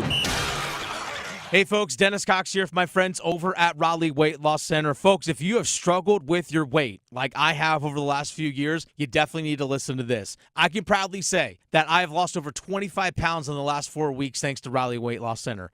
That's real talk. Over 25 pounds in 4 weeks thanks to Raleigh Weight Loss Center. It's not just the weight that's come off. My body fat percentage has dropped. I'm sleeping better at night. My resting heart rate is the best it's been since I was back in college. That's how good things have gotten thanks to the weight I've lost, thanks to Raleigh Weight Loss Center. And you can also be part of that as well. No shots, no injections, no side effects, just your body resetting its metabolism and doing the natural thing. And Raleigh Weight Loss Center right now is having a huge end of summer offering, up to 20% off now through August 29th with the lowest prices of the year on the amazing Raleigh Weight Loss Program. Schedule your free consultation by calling 919-897-7506. That's 919-897-7506 or online at RaleighWeightLossCenter.com. Results may vary. New to the area? Let me be the first to welcome you. I'm Marcy Bailey of Bailey's Fine Jewelry. We've been family-owned and part of North Carolina since 1948. We have a tradition of being voted the best jewelry store with an unparalleled selection of designer jewelry, fine diamonds, engagement rings, watches, and gifts to commemorate all your special occasions. We look forward to sharing our award-winning service and stunning jewels with you. Visit us today in store or at BaileyBox.com to see why every woman wants a Bailey box. It is I, Juan Carlos Santiago del Santiago, the coolest man in the world. Yes, I am back in Raleigh. Do I go downtown with so many places to party? No, I go to the Shakey's place. The good food, the fine drinks, the coldest of beers, and of course, the many, many beautiful people. I always hang at the Shakey's place, the coolest bar in the world, because, well, it was built for me. Juan Carlos Santiago del Santiago, the coolest man in the world. The Shakey's place, 8800 de Raleigh Road by the Shelley Station. Your fantasy draft is here. The Smack Talk is starting, and this season, ESPN Bet is giving you more ways to ride with your squad. Introducing ESPN Bet Fan Center, where you can instantly link and bet on your fantasy teams right in the ESPN Bet app. An enhanced sports betting experience only from ESPN Bet, the sports book for sports fans. Download the app today. Must be 21 plus. Gambling problem? Call 1-800-GAMBLER. In New York, call 877-8-HOPE-NY or text HOPE-NY 467-369.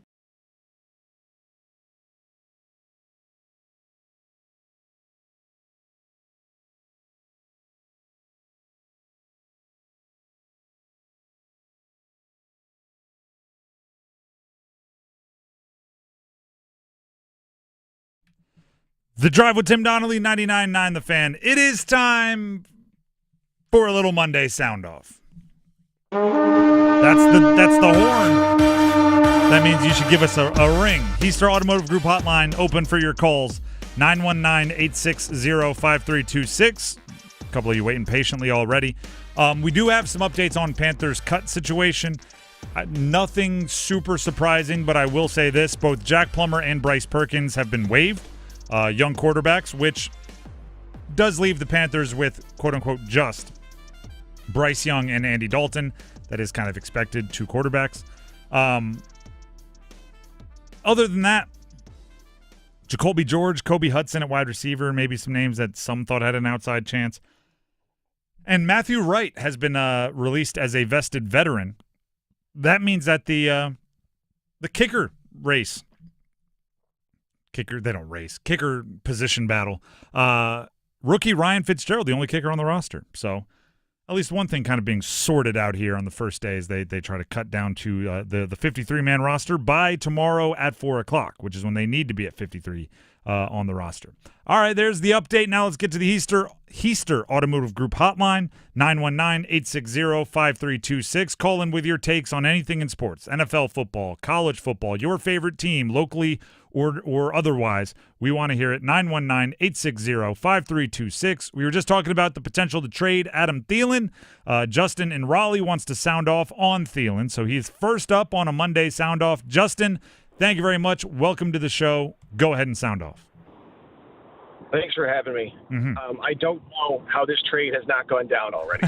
You could not ask for a more Goldilocks trade situation. You've got a guy from Minnesota, went to Minnesota, would love to go back and help J.J. McCarthy. You have the Vikings needing wide receiver depth, and you have an expendable asset. I don't know how this is a discussion. This should have been done, earlier this week, if not over the weekend.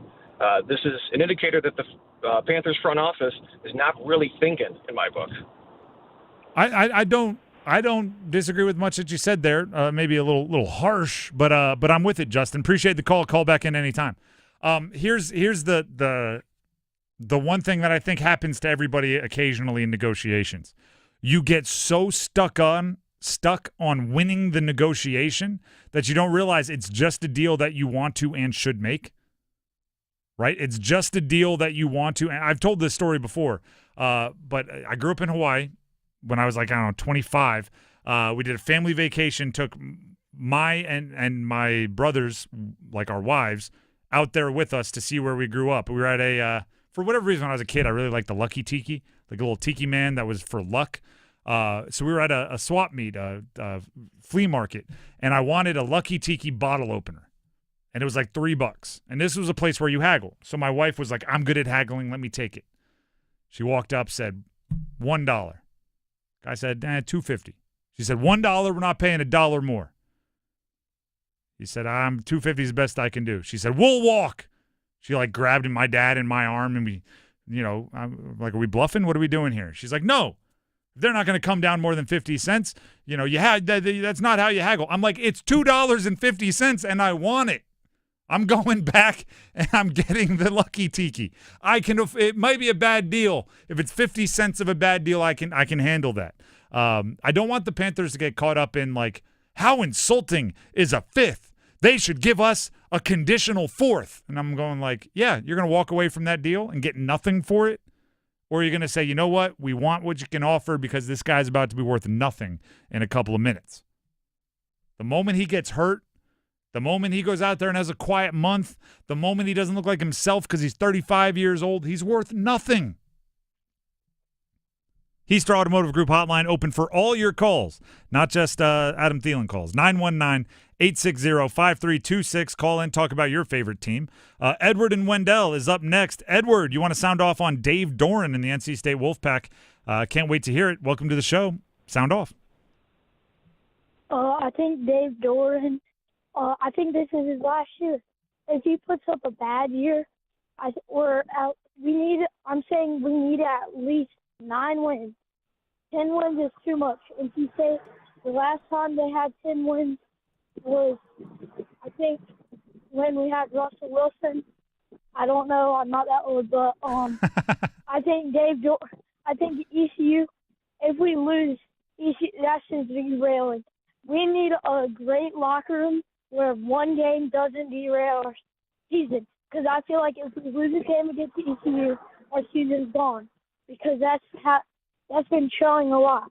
I feel like the Tennessee game last year, we had a good chance of winning that. or if we didn't win it, it would have been a good loss. I know any loss is a bad loss, but still, I feel like Kevin Keats was the calling for Dave Dorn. So if Dave Dorn's listening to this, you're next because you need to figure out how to put a good program together. Kevin Keats left, and we're supposed to have a way better basketball team. Get this season at least 8 or 9 wins, and I think we'll keep you. I don't know if our GM wants to deal with that, but the athletic director wants to deal with that because he's already got rid of one. I think he has 1 or 2 seasons left, and if they're not okay or decent, if they're okay, then we need to get rid of him. I'm so sick of mediocre teams. If Mike Glennon's coming on in like 10 minutes, right? So yeah, he'll be on later this hour. Yeah. Mike Glennon what happened? Mike Glennon needs to go talk to Dave or something and figure the mess out because we can't just keep having mediocre. I'm so sick of it. Edward, I have a question for you. Do you intimidate your teachers? Yeah. All right, I thought so. I would not want to be your little league coach because you are ruthless here. We appreciate the call though, and I love the passion. And as you know, call back in anytime. I do like if he thought the Russell Wilson era was like before his time. I have to correct him on something. It hasn't been since the Russell Wilson era that they won 10 games. It's been since the Phillip Rivers era that they won double-digit games. Last time they won 10 or more was 11 back in 2002. Chuck Amato and Phillip Rivers on that squad. Russell Wilson tapped out at 9 wins. The one thing I'll say about Dave Dorn, and I know that they like Edward, saying like the Dave, if you're listening, you're next. Like I don't know if everybody's going to take it that far. There is a strong contingent of the fan base that needs to see something special or something significantly better than last year to have any kind of confidence in Dave Dorn moving forward. But throughout his career, that's kind of when he pulls the rabbit out of his hat, right? When his back's against the wall is when he puts together his best work. So maybe that's what he has going on now, right? A 6-7 season last year. Maybe this year is where they do get 9 wins. They operate so much better as underdogs than they do when they have high expectations. So maybe this is the year they go up there and compete for the ACC. Who knows? Crazier things have happened. And, schedule's not the most daunting thing in the world. Let's go to Travis in Maryland. Oh, goodness. Travis in Maryland wants to sound off on Delaware football, my beloved Blue Hens. Hopefully it's all positive. Travis, thank you very much for the call. Go ahead and sound off. Hey, Tim, go Hens. Go Hens. I have 2 questions. All right. First question, do you think they cover on Thursday? And my second question is, what's your over-under on wins for the year? Thanks. All right, so you're talking Delaware on Thursday, which is a different beast. I am cautiously optimistic for Delaware's season this year, for a few reasons. They just moved. I keep saying we just moved up. It's the only ones I'm allowed to say that. We just moved up to FBS, so it's going to be a struggle. I will say this though: we dominate Del State. Delaware State to open it up. We're not playing around with that one. I'm sure the spread is 1 billion. I don't like betting on Delaware, just so you know, because that's kind of like sacred ground for me. So I don't traditionally bet on them. But if we're anything less than like a 32-point favorite against Del State, I'm going to be pretty upset. You're going to be pretty upset. What are we? 12-point favorites. 12? We cover by 1 billion. There's no way. I might have to bet on Delaware. Let me make sure this might be for a basketball game. Okay. Here we go. I don't rep that same smart tech. This is updated. 29.5. Okay. There we go. And I'm still a little disrespected by that, but that's better.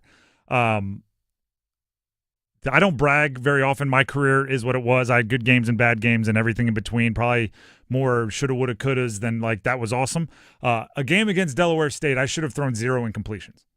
Think about it. And I have like 15, 16 attempts, bunch of touchdowns. I threw 1 incompletion, and it should have been pass interference. Guy was being held. Delaware State is not in our lane. I know Deshaun Jackson's their coach now, but he can't turn it around all in 1 year. Delaware by 1 billion. As far as if we're looking at like a win total on the season, I mean, Colorado is going to be tough. UConn's going to be tough. Maybe FIU is possible. Western Kentucky is going to be tough. Jacksonville. If we get 3 or 4 wins, I'm going to consider it a good introduction to the FBS. Anything more than that, I'm getting super. You're going to hear me talking trash on this show. The Drive with Tim Donnelly, 99.9 The Fan. It is a Heister Automotive Group hotline, as was just proven there. We can talk about whatever you want to talk about. 919-860-5326. If you open the door for me to talk about my Delaware Blue Hens, we're going to walk through it. But I didn't open that door. The caller did. 919-860-5326. To answer your questions, I'll go 4 wins, and I'm probably being a little generous there. And I think they cover by a bunch. Now back to the Heister Automotive Group hotline, 919-860-5326. Call in. Tell us what you want to talk about. We'll go to Linda in Roanoke next. Linda, appreciate the call. As always, go ahead and sound off. Well, I think there's too much football on this show and not enough hockey. Not enough? Okay. Well, is there something specific on the hockey side you want to talk about? Well, I want to know what the heck's going to happen with Jack Roslovic. Okay. All right. That's a fantastic question. Linda, we appreciate you for calling in, as always, and we continue to think of you and your family. For those of you, thank you. Those of you that know Linda and her family, Debbie, friends of the show. So thank you very much, Linda. Call back in anytime. Okay. For Jack Roslovic, is he still unsigned? I need to make sure before I go on this tangent. As far as I know, Debbie's been trying to keep me updated, but the latest she said she heard was it was between Vancouver and the Maple Leafs. Yep. All right. Appreciate the call very much. Call back in anytime. Roslovic is an interesting one because I see why, as it came last year, maybe he and his agent are expecting more than maybe the market wants to give him because he's a 20-goal scorer. And you go into the market with, I got a 20-goal scorer. Let the bidding begin. And then everybody else goes like, you had a hot 6 weeks. I don't know if you're a 20-goal scorer. I think Roslovic will end up somewhere, probably the Maple Leafs. They seem to be the most flirting from across the bar.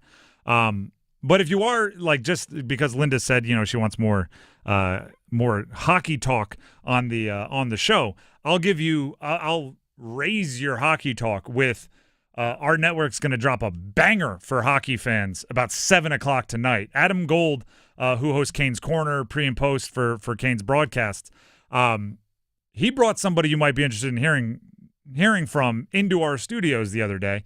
It was actually during our show. He just walked by. It was Rod Brindamore. And Rod Brindamore and Adam chopped it up for a good while, which is like in season when we talk to Rod, he's in business mode, as he should be. He's in hockey mode, as he should be. But it's very like you focus on what's going on with the roster, who's doing this, who's doing what. There's the podcast dropping tonight at 7 o'clock with Adam and Rod.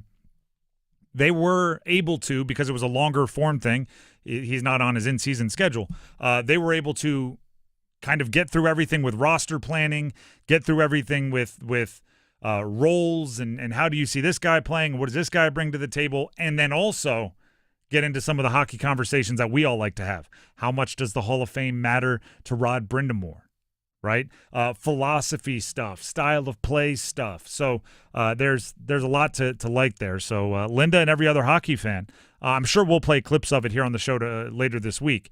But Rod Brindamore and Adam, long podcast, dropping tonight. You can go to 99.9 The Fan on YouTube. Subscribe while you're there. Set the alarms. You won't miss anything. Susie in Holly Springs, next up on a Heister Automotive Group hotline. Susie, thank you very much for calling in. Sound off away. So excited about the App State game in Charlotte this weekend. Any thoughts on our new coach or what's coming for us this year? First of all, appreciate the call, and I'm wildly excited for that game as well. How about App State Charlotte being in Bank of America Stadium? How about that? They're getting the big league feel right out the jump. So much so that I think for like the first 2 or 3 weeks we were looking towards the college football season. Dennis was hinting or kind of implying that the Charlotte UNC game was going to be at Bank of America Stadium because it felt like that was the arena that would host a Bill Belichick early season game. And then it turned out, oh, no. It's the other in-state matchup, the season opener versus App State that ends up in the big game feel. There's a lot to like about both teams. App State in really tough fashion deals with the transfer portal, and Charlotte as well. But App State, it just feels like, and this is anecdotal, every time I'm watching like a big game, somebody makes a play, and when they pop up the little graphic with their stats, it says like, second year transferring out of App State. It just seems like they've sent a lot of guys to really big schools. I missed what the other question was. Who was she a fan of? I think she's a fan of App State. You want to know what you thought of the new coach? I think he fits App when it comes to the things he's looking to do. He did turn over the roster quite a bit, which is what you expect. Dowell Loggins. Actually, you know what I'll do for you? I believe, and we already recorded with Mike Glennon today, but I believe somewhere along Mike Glennon's path, he played for or was on the same team where Dowell Loggins was a coach. So I'll shoot him a text and say, what are your thoughts on Loggins? Because he's obviously going to have a little bit more insider information than I will. But I mean, new coaches, they always have their growing pains.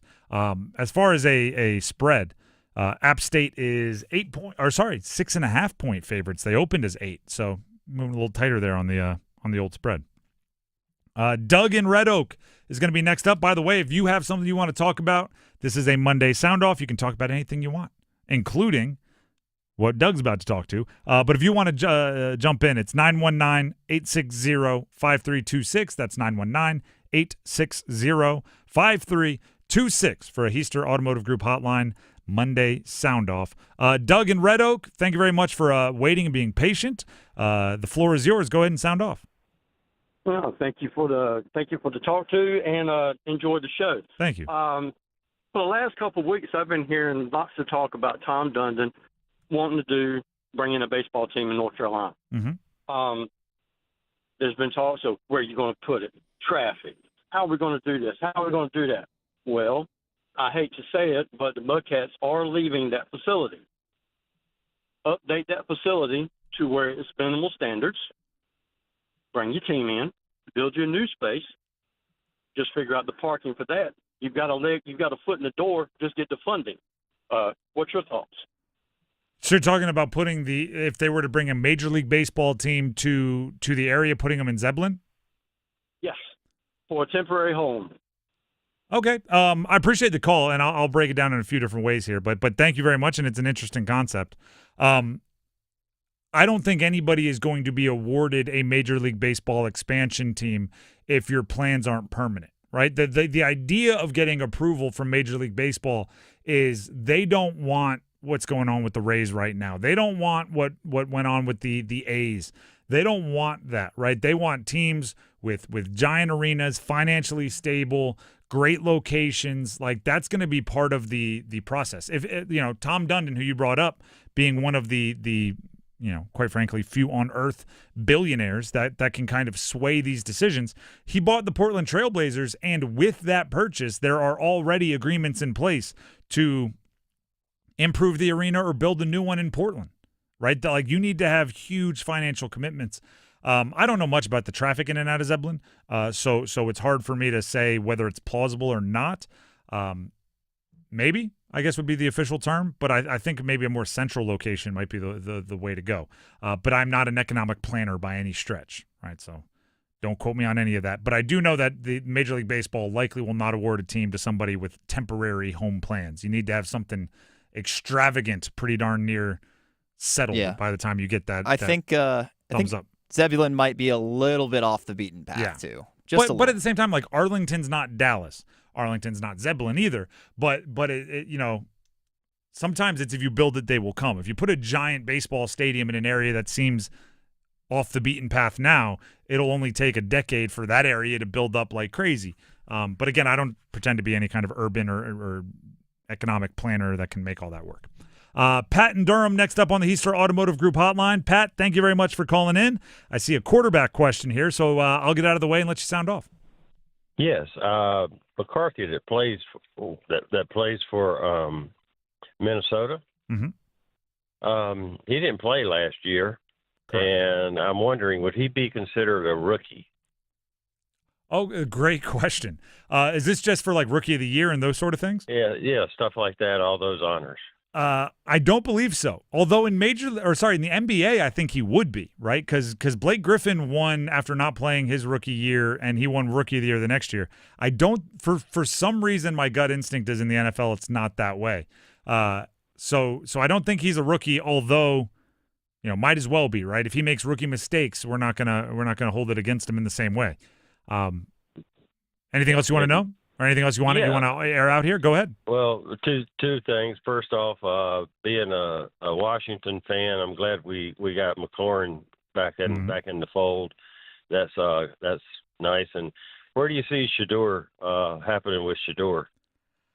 All right, fantastic question. I'm gonna let you go here just because this one is not the easiest to answer. I actually for those of you that listened into the station on Sunday, I did I did a shift on ESPN National from 4 to 7, and I was with Matt Fontana, who hosts in Cleveland, and I thought it was more outsiders laughing at Cleveland, like us here in Carolina laughing at their quarterback position. Turns out they're more like befuddled by it than we are. People in Cleveland kind of understand it.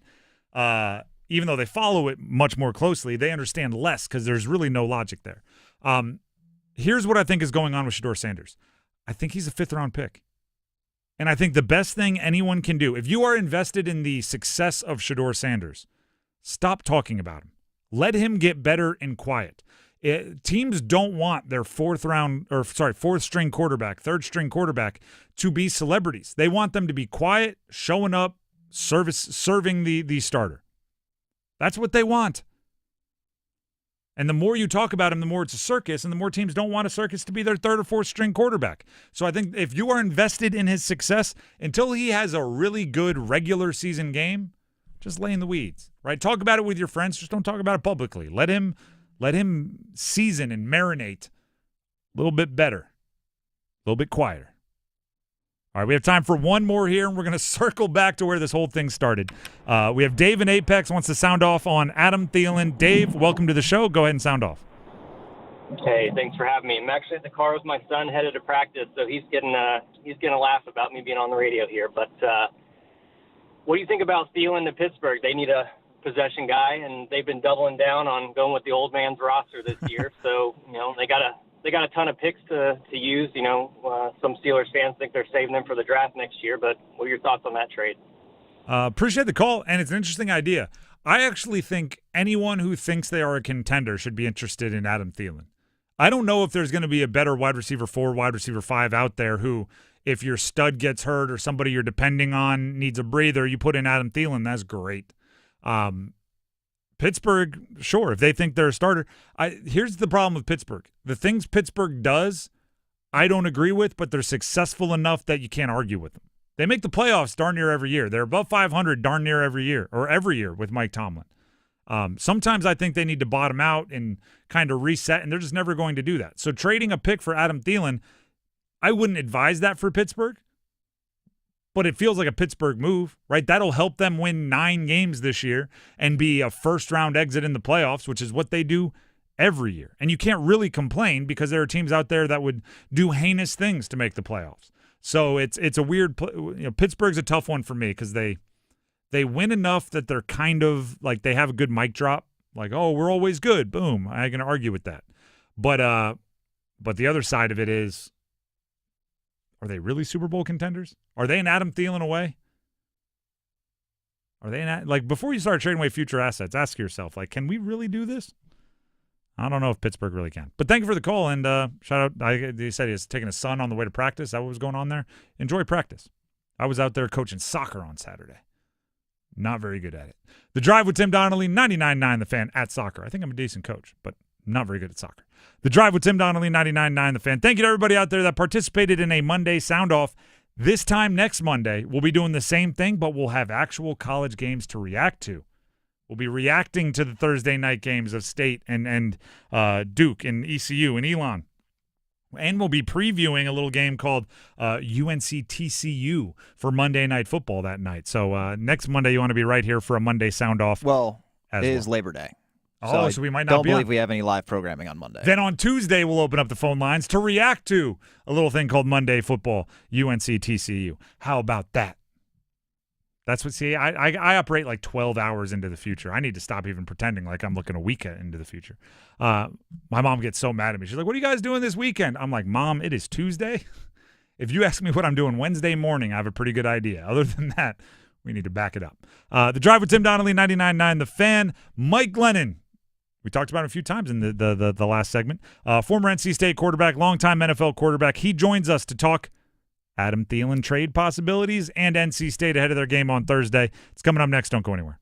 Hey, folks, Dennis Cox here for Loan Pronto. Are you trapped in a high-rate mortgage, maybe watching your hard-earned money just vanish away every single month? Well, stop. Right now at Loan Pronto, they are delivering the lowest mortgage rates in 3 years. Loan Pronto's rate reduction home loan program is a streamlined, low-cost way to slash your house payments by hundreds of dollars a month. Lock in a fixed rate as low as 4.99% APR and close in as little as 2 weeks. No appraisal needed in most cases. And here's the kicker. You can even skip your next 2 house payments entirely.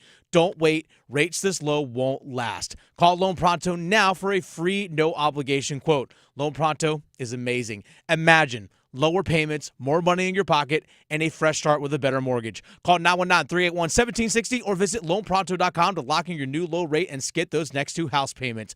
Don't let high rates hold you back. Call 919-381-1760 or go to loanpronto.com right now. Equal housing lender, NMLS 1661781, subject to lender approval, NMLSconsumeraccess.org. Hey, Carolina Panthers fans, it's Dennis Cox from 99.9 The Fan. We're in the preseason, so me and my co-host, WRAL TV's Chris Lee, are back in the trenches with our podcast, Panthers Playbook. In every episode, we'll keep you up to date on Panthers news as training camp rolls forward. Insight on the rookies, the fresh free agents and surprises, plus all the insider info on the upcoming season. Follow and subscribe to Panthers Playbook wherever you discover your favorite podcasts or watch on YouTube. A torn ACL, stress fracture, aching back, a hip that's had it, life on hold, and all you want is to get it back. Enter Wake Orthopedics. Our fellowship-trained orthopedists do it all. General, sports, pediatric, joint replacement, fractures, spine, prevention, advanced diagnostics, progressive treatments, minimally invasive procedures, surgeries, and more. Visit wakemed.org/wakeortho and get back your life. Dear McDonald's, your breakfast menu? Fire. 10s across the board. I could be happy with anything, even though I order the same thing every time. Thanks for not judging me. I'll try something new next time. Maybe. Get your faves for less. Buy a sausage McMuffin with egg for $2.50. Add any size Sprite for $1.49. Price and participation may vary. Cannot be combined with any other offer or combo meal. Ba-da-ba-ba-ba. If you're 55 or older and into that whole saving money thing, T-Mobile has an exclusive phone and internet bundle just for you. Right now, get 2 unlimited phone lines plus 5G home internet for just $30 each per month with autopay, plus taxes and fees. And with 5G home internet, setup is easy with just 1 cord and no technician needed, which is great if you're also into that whole keeping it simple thing. Switch now and experience the best mobile network in the U.S. Visit your local store to start saving. T-Mobile, it's better over here.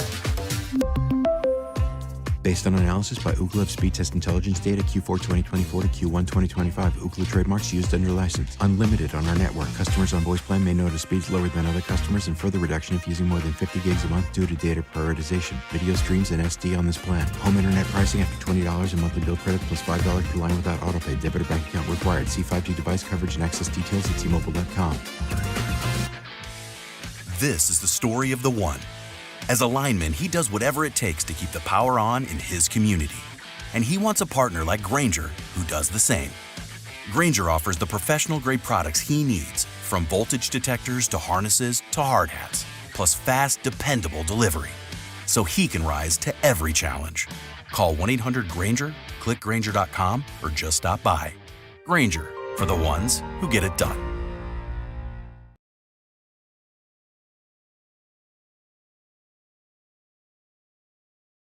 Welcome back into the drive with Tim Donnelly here on 99.9 The Fan. Joining us in studio, as he so often does during football season, Mike Glennon, former NC State quarterback, 10-year NFL veteran, and our resident window into what it's like to play in the league and what it's like to be a quarterback at the highest levels. Mike, we're going to talk state. Obviously, there's a big game Thursday, ECU. We'll get your thoughts on it. But first, there's a rumor out there that the Vikings want Adam Thielen. And they're willing to pay late-round pick. Bill Barnwell of ESPN suggests a 6th and a 7th. Some have said as much as a conditional 5th. For Bryce Young, obviously his first 2 years, Adam Thielen's been very important. He's also a 35-year-old wide receiver on his last year of his contract. Is it get value by any cost, or would you be willing to lose Adam Thielen for free at some point in exchange for another 8 months? This is a tough one. You want Bryce to be comfortable and have his, security blanket who assumed that Adam Thielen was that guy for him last year. But at the same time, if you get a good offer from the Vikings for a guy that's 34 years old, making just turned 35. Happy birthday last week. Making $6 million, something like that. I think that's his cap hit. Yeah. Does a 5th round pick, initial 5th round, do it? It's a tough one. I really can see why both sides, and another thing to this might be Adam Thielen might want out. He might want to get back to Minnesota, and you don't want to have a guy that doesn't want to be there. If I were the Panthers, they have a deep receiver room. You drafted T-Mac for a reason. If Hunter Renfrow is back to what possibly could be, maybe that becomes his new kind of Adam Thielen, for lack of a better description. Coker's been having a great camp. So drafted Xavier Leggett last year in the first round. Like there are some – they do have a deep room. So if you feel confident in those guys, then, yeah, I think you probably make the move. You were around Mike Evans as a young wide receiver. He's basically just height. It has been compared to Tedero McMillan a lot because they're both 6'4 plus. How quickly can a guy like that become your security blanket? Can it be a rookie year security blanket? We'll see the first month of the season how far along. Mike Evans wasn't that guy his rookie year. We had Vincent Jackson on the other side. Mike was the 2. Vincent Jackson was the 1. Mike was the 2. Is number 1 synonymous with, we keep using the term, security blanket?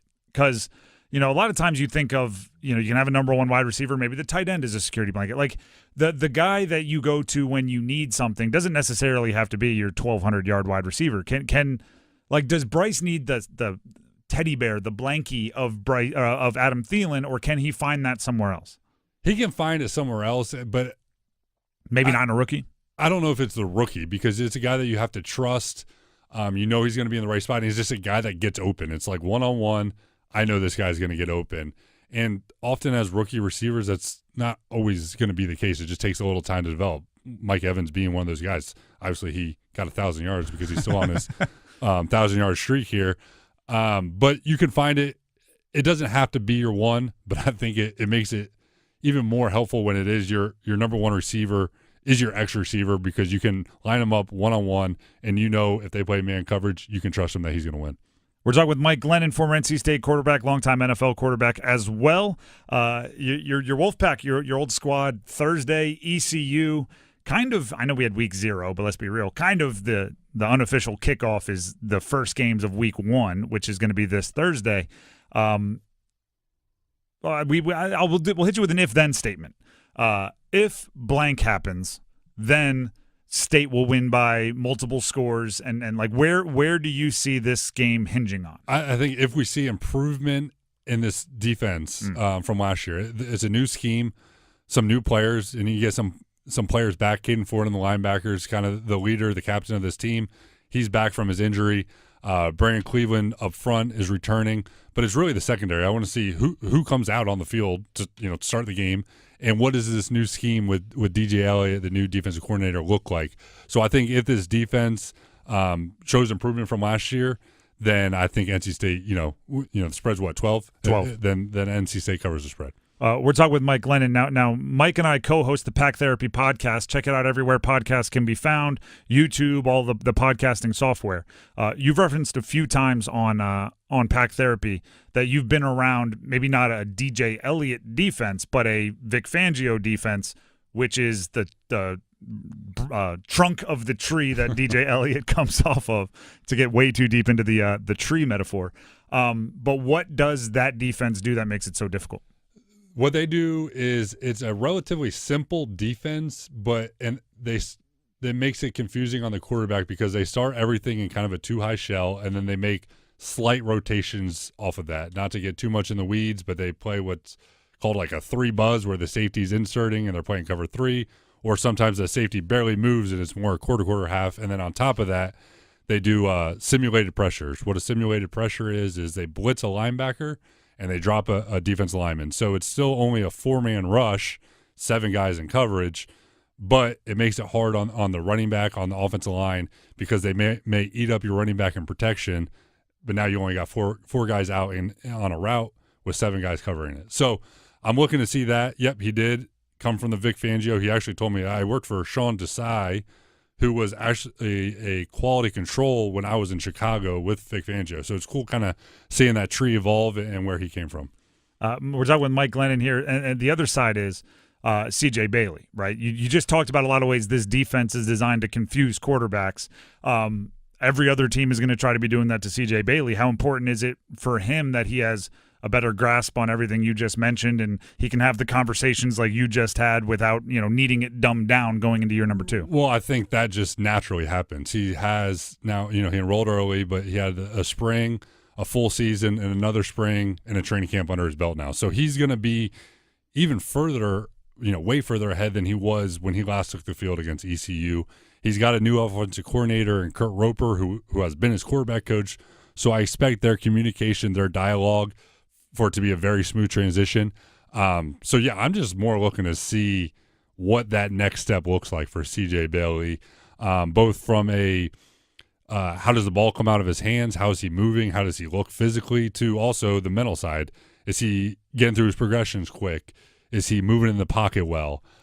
Just seeing that growth that you expect going from a true freshman to a guy playing in his second year. What do you know about Kurt Roper stepping into the OC? How have you, for lack of a better term, like you kind of friend of a friend knew about the DJ Elliott defense? How intimate do you know the Roper side? Well, I know Kurt pretty well, but I know him more as a quarterback coach talking ball. We've over the years, he's been at NC State for a while, and we always kind of talk about, what quarterback nerds do is we talk about protections, we talk about coverage, we talk about routes. What I don't know about him is what exactly is his scheme going to look like. So I'm excited to see that. He does have a bit of a background in the pros, but he's also been at the college level for a long time. So I expect it to be kind of a hybrid of, college offenses mixed with some things that NFL do. ECU, emotional game to start. Obviously, you're looking to get your lick back from the bowl game and the extracurriculars that happened. Put yourself in Dave Doran's shoes. What's the message on a Monday? It's a Monday. You play on Thursday, one of your last days where you're really out there on the practice field before ECU. The message has been pretty simple for 9 months. Is you tell them, remind yourself of what that feeling was in that bowl game when they beat you fair and square. So I think the message is pretty simple of we got to come out and we got to be more physical than we were. We got to be the most physical team on that field and, just execute what we've been teaching you for the past month in training camp. So I think this team is going to come out ready to go. Going to be a great atmosphere. I mean, look, 78 degrees, high of 78, which means a cool 72 probably right at kickoff at 7 o'clock. It just, to steal a hardball line, who's got it better than us? I mean, football's back. Nobody. And obviously Mike goes right to like tailgating weather, right? He's at that stage I'm now. a fan now. Be out there having a good time. Mike, we appreciate you as always. Everybody check out Pack Therapy, the podcast, everywhere podcasts can be found, and we'll be back with more of The Drive next. The Adam Gold Show. We're going to find out if strength of schedule really matters in college football based on what Penn State and some of the other national contenders in that league are doing or not doing. And then you look at what Miami is doing, what Clemson is doing, as the ACC, really to their own detriment, always seems to play too difficult of a non-conference schedule. Now you got to go win them. The Adam Gold Show, weekdays starting at noon on 99.9 The Fan. It's bow time. Something new just dropped at Bojangles. Take the bold taste of a crispy golden chicken supreme that's been seasoned to perfection, then add dill pickles, Carolina Gold barbecue sauce, and a toasted bun that's great on the go. What do you get? You get a Bo's Bird Dog. In fact, you can grab 2 of them for $5. So when you're on the go, headed to practice, or need a snack, grab a Bo's Bird Dog. Hurry in before they're gone, available for a limited time. It's Bo time. There's no time like Bo time, but sometimes it's go time. No time to stop, but the perfect time for a Bojangles Bird Dog. A seasoned to perfection Bojangles Chicken Supremes, dill pickles, and Carolina Gold barbecue sauce, all tucked inside a toasted bun. Great on the go. Try 2 bird dogs for just $5 or 2 bird dog combo for just $8.25. Available for limited time only. When you're hungry for flavor and value, it's Bo time. Every season can be punishing for your roof. Mother Nature is a fierce opponent that doesn't take a break, which is why you need RoofWorks on your building maintenance team. Hi, this is Holly from RoofWorks. We specialize in keeping your commercial roof in great condition no matter what the issue may be. We offer roof inspections, roof repairs, and if needed, a full roof replacement. We help determine if there's a problem with your roof and advise you on the most cost-effective way to handle it. Contact us today at roofworks.com. That's WERKS.com. Dauntless Transmissions has been the trusted transmission shop in Raleigh for more than 27 years. But why do they call it Dauntless Transmissions? Well, dauntless means showing fearlessness and determination. Now, the experts at Dauntless Transmission are dauntless when it comes to caring for your vehicle. Whether that means a total transmission rebuild, complex engine or brake service, or just a routine tune-up, your vehicle will be dauntless when they're done with it. Visit DauntlessTransmissions.com. Dauntless Transmissions, your local source for exceptional service. Actual price will depend on product and subscription plan. Featured products are compounded drug products, which the FDA does not approve or verify for safety, effectiveness, or quality. Prescription products require an online consultation with a healthcare provider who will determine if appropriate. See website for details, restrictions, and important safety information. Want a boost in and out of the bedroom? Hims has you covered. Introducing a new 2-in-1 approach to level up your game. Tadalafil for better bedroom performance and zinc for testosterone support. Turn things all the way up and find affordable treatment options at up to 95% less than brand names at hims.com/joy. That's hims.com/joy. This hour of the Triangle Sports Leader is powered by Ritchie Law Firm, injury lawyers. Ritchie Law is on top of it. Go to ritchielaw.com. Get in the hole! That's ritchielaw.com. Broadcasting live from the Lenovo Studios. WCMC HD1 Holly Springs. 99.9 The Fan. The Triangle Sports Leader. Good afternoon, everyone. I'm WRAL meteorologist Mike Mays. We've got a cold front coming on by, and we'll notice the difference for the rest of the week. Cooler tonight, 61 the low. Less humid for the day tomorrow. It's partly cloudy, a lot of upper-level clouds, breezy with a high of 83 degrees. Weather update brought to you by Newcomb & Company, where your comfort is their business. Visit newcombandcompany.com. 5 o'clock check of your money at the closing bell. Dow Jones down 349 points to 45,282.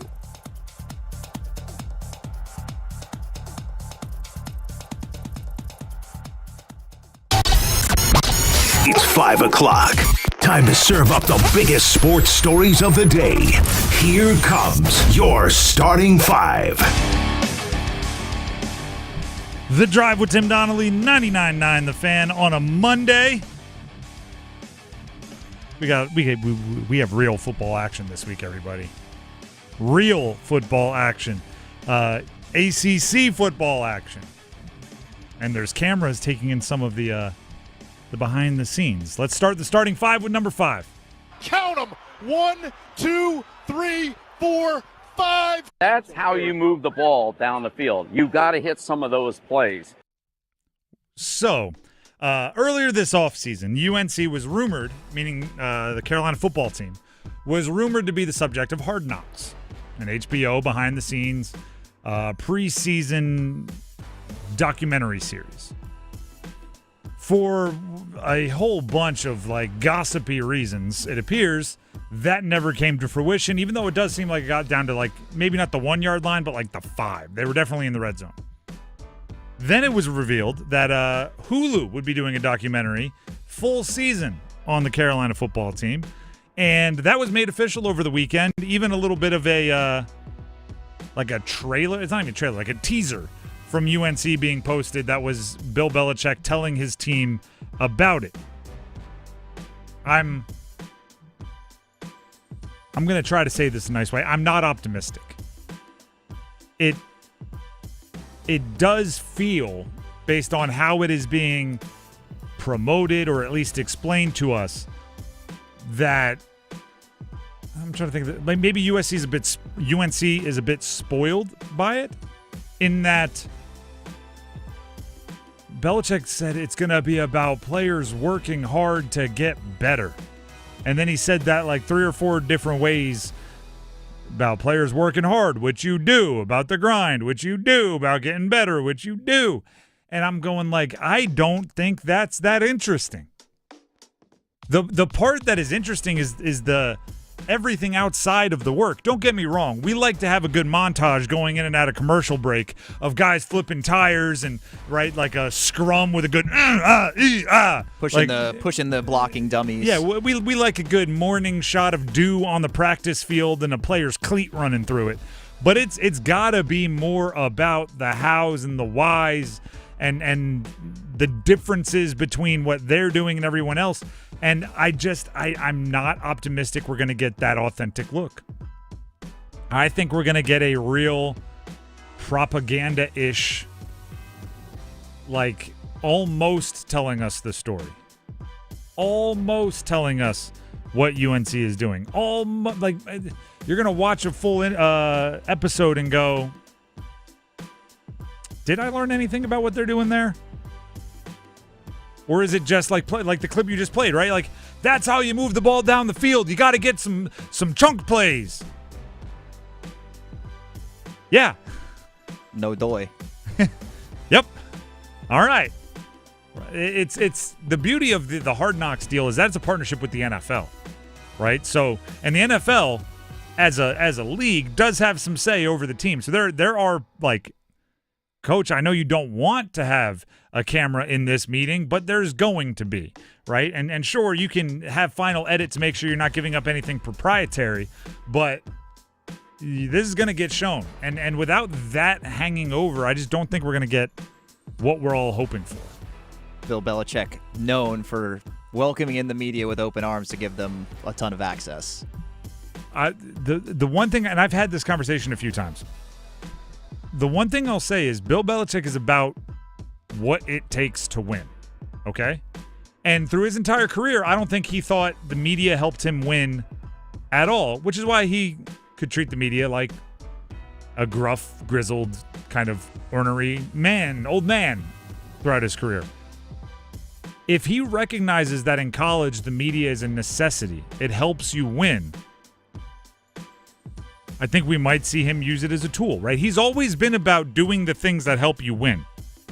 He's not about doing the things that he doesn't think helps him win. Right. So if he thinks a better relationship with the media helps you win in college in a way that it doesn't in the NFL, we could see him have a better relationship with the media. It's kind of the opposite of Mac, too, because Mac is known as like a guy who uses the media as a tool to help build the program and help build the reputation, help build it back from where they were with Fedora when he came in. So it's an interesting dichotomy, especially since Bill kind of was a member of the media for a short time there. Not obviously in like a full role or anything, but he was contributing pretty decently regularly on some ESPN stuff like that. Mac Brown is the I was fortunate enough to sit down with Mac and talk with him a few times on air and a little bit off air. You do leave a conversation with him wanting to like commit. You're like, I know you didn't offer me a scholarship, but Coach, where do I sign? Like he had that kind of magnetism. And I'm not 100% sure Belichick doesn't when he wants to. Like, he might have some of that when he wants to have it, right? The conversations he's had with certain free agents, the free agents are like, oh, my gosh, Bill was awesome. It's just I don't know if he sees that as valuable. And if he starts to, I think we could see a different UNC, different Bill Belichick. I don't think we're going to get it in the Hulu documentary, which is the point. That was number 5. Let's get to number 4. 1, 2, 3, 4, all together. Over the top, you can see Molinar didn't know where the ball was. Claymore knows where the ball is. He knows where the goal line is. Touchdown, Wake Forest. Wake Forest named their starting quarterback. It is Robbie Ashford. Bounced around the power conferences, started his career 4 or 5 years ago at Oregon. He's been named the starter at Wake. Now, Robbie Ashford, if you look at how this news was reacted to by fans of schools he played for previously, most recently South Carolina, there's a hint of, oh, they'll learn, right? There's a hint of, from fan bases, which, by the way, disgruntled former lovers, right? Like, he no longer plays for them. It didn't work out. So if there is some disgruntledness, then it would make sense. So take it with a grain of salt. But Robbie Ashford is a physical, impressive specimen. Big, tall, strong, fast. Really fast. So there's a hint of like, yep, you're gonna think that the thing is there, the ceiling is there. Will you reach it? I don't know. He didn't hear. Like, there's a hint of that going on from his former schools. What I will say is this. I, like many, am tantalized. I am tempted by the skill set, especially when paired with Damon Claiborne. Here's what I'm thinking, right? Robbie Ashford is fast. 4.59 laser-timed 40 in high school, which that's flying for a high school quarterback. Laser-timed, even more impressive, right?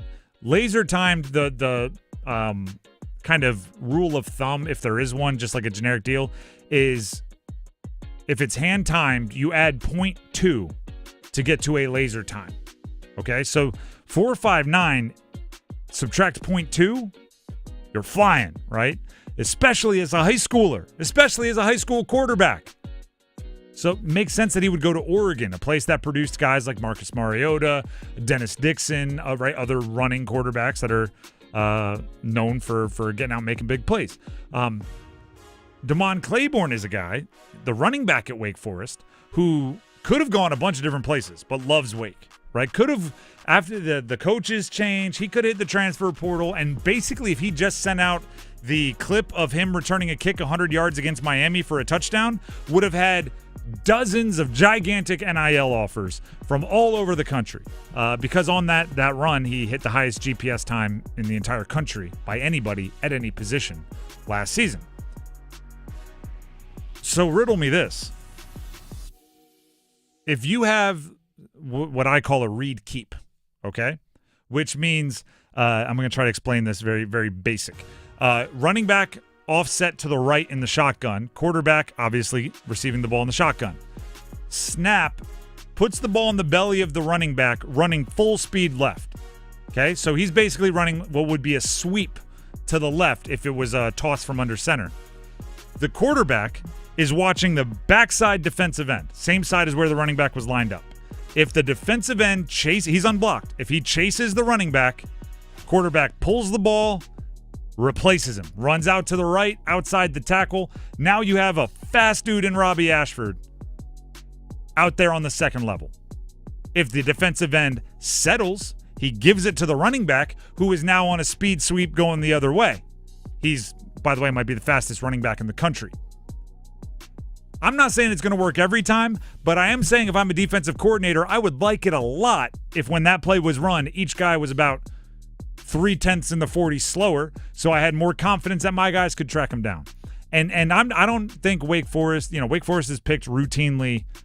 I mean, definitely bottom half, almost certainly bottom third, quite often bottom 3 or 4 teams in the ACC.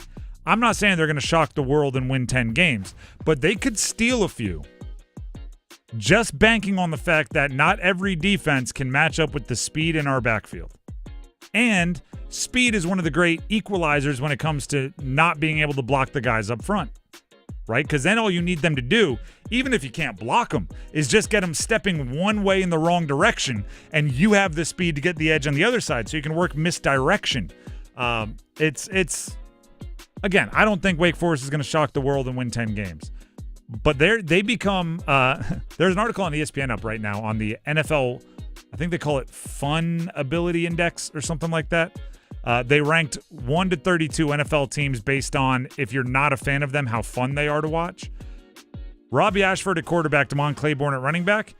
I don't know if it makes them a great team, but they jump a couple of steps in the fun ability index. It's going to be some high-scoring games, probably. Maybe, or at least some, never seen that before games on out there, right? I just hope with the coaching changes and everything, it doesn't mean the death of the slow mesh on offense. It does mean the death of the slow mesh. We talked to Damon Claiborne at ACC Kickoff, and one of the questions we asked, and by the way, I think that's part of the reason he stayed. I don't think that's very fun for running backs, the slow mesh. He did say it's gone, and he did that with wide eyes and a smile. And we brought it with Jake Dickert as well, and he was like, "Well, we appreciate the history of the program, but yeah, they aren't slow meshing." Which, by the way, if you have the two fastest guys on the field playing quarterback and running back, I'm not sure you're like, could we slow them down for the first 2 seconds of every play? That's true. It's just I grew up going to all the games. Oh no, it's in Winston. Unique and fun. And I just have such fond memories of John Wolford in that. By the way, offense. Secondary note here: John Wolford was released today, and he was flirted with last year at one point in time to jump on the practice squad of the Panthers. He has a bit of history with Canales, maybe from their time in Tampa.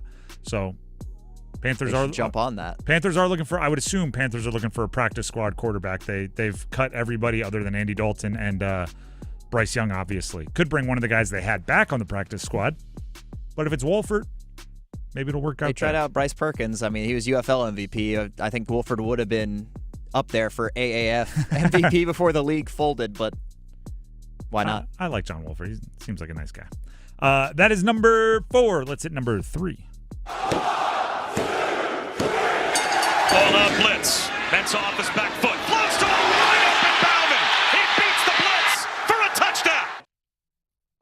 Elon at Duke. It is game week. Thursday, Elon at Duke. I find this one a very interesting season for Duke because you can't, Duke football always comes with a qualifier, right? It always comes with, well, that's very good for Duke. Oh, wow, look at that, Duke beat, right? There's always that extra feeling of, well, it's not Duke basketball, or it's not some of these other football programs in the ACC. I don't know how we can have that same feeling when you have the highest paid player in college football, which, by the way, according to On3's reporting, the highest paid player in college football is Darian Mensah, the quarterback at Duke. There's no oh, wow, look at that. Duke got a big win. There's no, 9 wins for Duke. What a great story. There's none of that when you have the highest paid player in college football, according to On3. So Elon at Duke, in what used to be get the win by any means necessary, now is you better look like a squad. You better look like a squad. I've talked about this. In the ACC, the way I see it, there's tiers, right? Rather than, I think it's very hard in the transfer portal era to put a hard ranking 1 to 17. But I do think you can group teams together. I think Clemson is in a stratosphere of themselves. Then there's a 5 or 6 team tier right after that, and Duke's in there. And it's with the Louisvilles and the SMUs and the Miamis and right, the teams that, quite frankly, are CFP hunting. And Duke is in that group. They got to act like it, right? You can't have a close game against Elon. You can't start slow against Elon. That's why last week in my bold predictions, I picked Darian Mensah to run for 2 touchdowns against Elon, because I don't think they're going to be, running your quarterback. You'd think, ooh, don't want to do that if you can avoid it. I don't think they're going to be hiding anything. Oh, we don't have to against Elon, so we won't. I think it's let's get a 21-point lead early in this one. Let's win this game comfortably. Let's look like a team that has 10-win, 11-win aspirations. By the way, we're spending $4 million on our quarterback. Let's look like a team that wants to make good on that investment. It's a lot of gosh darn money. Oh, again, the numbers according to On3. $4 million. What would you're what is he, a junior in the classroom, sophomore on the football field. Somebody gave you $4 million your junior year of college. First thing you're buying, Max. Not that long ago for you, honestly. No, not really. Probably A 7-leg parlay for $1 million, trying to turn it into 30 mil. Let me take the full investment and gamble it and try to double it up. No, I'll probably Hornets to make the playoffs, $1 million. Oh, that's a safe investment. That's just printing money. Probably just get a nice car. I mean, nothing too crazy.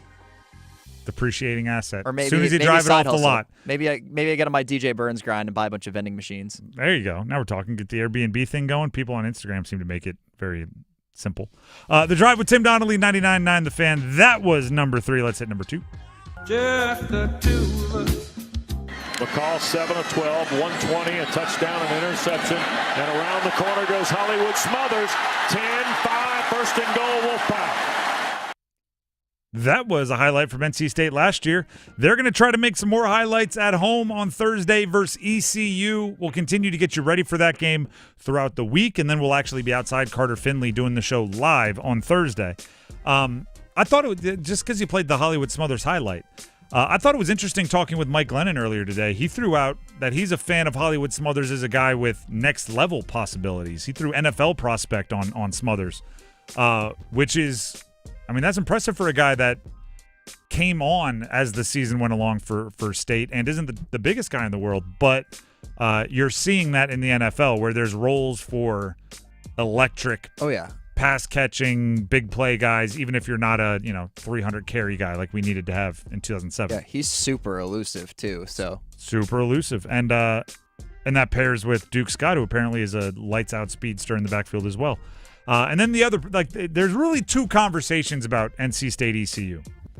There's football, right, where we talk about things like we just talked about, explosive running backs and the next development of CJ Bailey and what does the defense look like when you're moving from the 3-3-5 to a more traditional scheme, right? There's the football of it. Then there's what's going on between the ears of 18 to 22-year-olds that are seeing a team that they got in a fight with last year. At the end of the bowl game, they got to scrapping. ECU won the bowl game, and then it got ugly, and that's a whole other beast. Dave Doran was asked during his media availability how much he's talked with his team about the fight with ECU at the end of last year.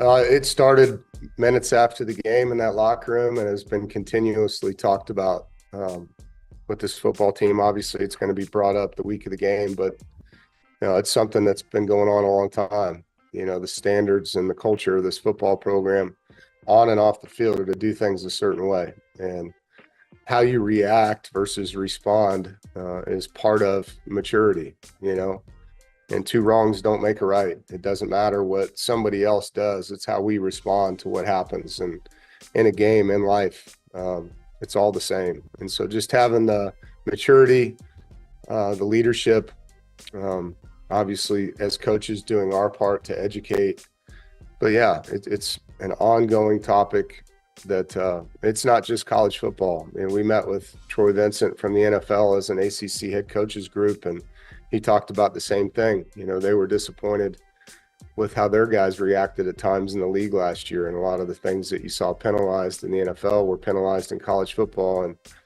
it's about respecting the game. It's a gladiator sport. It's a tough guy's sport, no doubt about it, but there's also a way to do it. It's a gladiator sport. That's, by the way, I played college football, but I played quarterback, so only kind of. That is, by the way, really difficult to do. To transition from it's a gladiator sport, it's a tough guy sport. By the way, as soon as the whistle's off, I need you to tone it down and go shake their hands. It's not always that easy. Especially if within the whistles, you think somebody is perhaps not being the most up and up, right? If somebody is intentionally getting their hand up under your face mask one too many times. Maybe there's an ankle that's twisted at the bottom of the pile. And it's like that. Well, that's outside what should be happening too. So it's I know from the outside it's the easiest thing in the world. Don't fight. I get it. And oftentimes my thing is it hurts you from a competitive standpoint. It really didn't last year because it was after everything ended. So it's tough. But obviously you can't have it. The way I would say it is very rarely do you fight after a 28-point win. right? The emotion's out of the game by the end of the third quarter when you're up by 4 scores. So take care of business, and maybe it's not a point of emphasis. Well, they did have a little bit of a scrap at Carolina after that game last year, too, which they did win. Although it was close. It was close. And it's a rivalry. But I guess NC State and ECU it is to a degree and maybe that's it. I mean, it's a college football thing that's happened a lot. That rivalry week where the UNC-NC State fight happened. Yeah, just lots of flag planting and it was just fighting on the sidelines. Everywhere you looked. Well, it was almost red zone, but only for fights. Now let's look in at Ohio State. Now, quick. We need to cut over to Oklahoma where they've planted a flag. And, let's jump over to the West Coast. It's like, all right, relax with all the punching of people that are wearing helmets. Let's go ahead and jump to number 1 here to wrap it up. The one! Well, actually, this kind of ties in. We are less than 24 hours away from cut down day in the NFL, so we'll update you on some Panthers. The Panthers have started the cut down process. Jacoby Windman, linebacker, waived today.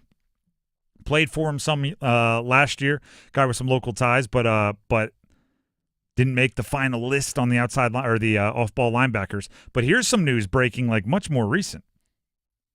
According to Jordan Schultz, NFL Insider. Should we hit the sounder? Sure. This is one could be. Bengals and All-Pro defensive end Trey Hendrickson are in the final stages of agreeing to a new deal. Multiple sources tell Jordan Schultz. He then goes on to say the saga is over and the NFL sack leader is returning to Cincinnati. Yes, the Schefter notification just hit as well. $14 million raise for this year, boosting his 2025 salary to $30 million. That's all he got? Still scheduled to become an unrestricted free agent after this season. So they just gave him more money for 1 year and then said you can hit the open market. I guess they realized their defense might be quite porous if he's not on the field. Do you know what else they're doing? They're saying we don't think he can do it twice. He led the league in sacks this year. If he does it again this upcoming year, then that price is going to be gargantuan. They're basically looking at him and saying, why would we pay you after a career year? Let's go watch you have a more normal year where who knows who else leads the league in sacks and you finish with your 13, 14, and then we'll pay you on market value as another year older. You're already in your 30s. This feels like a bullying that kind of worked for the Bengals. And he hasn't been tagged at all, has he? So they could franchise tag him after this year, unless that's in this new contract that they take out the ability to tag.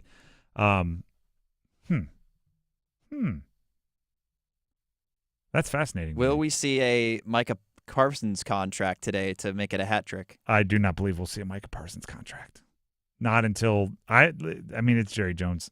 Earliest I think would be eve of game 1. See it 2 days before game 1, and then of course he'll get a soft tissue injury because he won't have been on the practice field at all. But we'll see.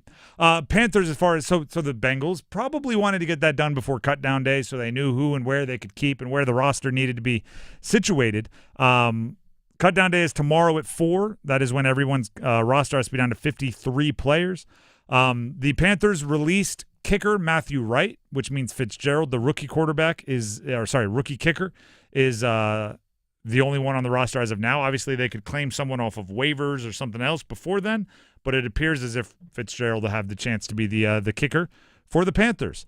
As far as guys that have already been cut, and there's more to come, Jack Plummer and Bryce Perkins both waived. So there's only 2 quarterbacks on the roster for the Panthers right now. It's Bryce Young and Andy Dalton.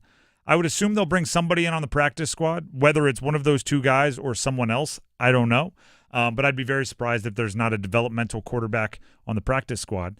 In other news, Hendon Hooker, Tennessee, hurt his knee. Before that, Virginia Tech, meaning University of Tennessee. 3rd-round pick of the Lions 2 drafts ago. He was released today. So intriguing. I mean, 3rd-round picks don't hit the open market within a year and a half of their draft very often. So maybe he's a developmental prospect that could do well. I think he's a Carolina guy. I think he might be from Carolina. I don't know if I'm making that up, but I'm getting a strong sense. My spidey senses are tingling that he might be a North Carolina guy. He is from Greensboro. There you go. Boom. Went to Dudley. So maybe a return home could help him out, get him on the practice squad, make it work. Other notables, I wouldn't say many. Trey Swilling, a cornerback, Jacoby Windman, who I brought up, linebacker have been waived. The more impactful decisions will come over the next 24 hours. Again, they have to be done by Jacoby George was a wide receiver some were excited about.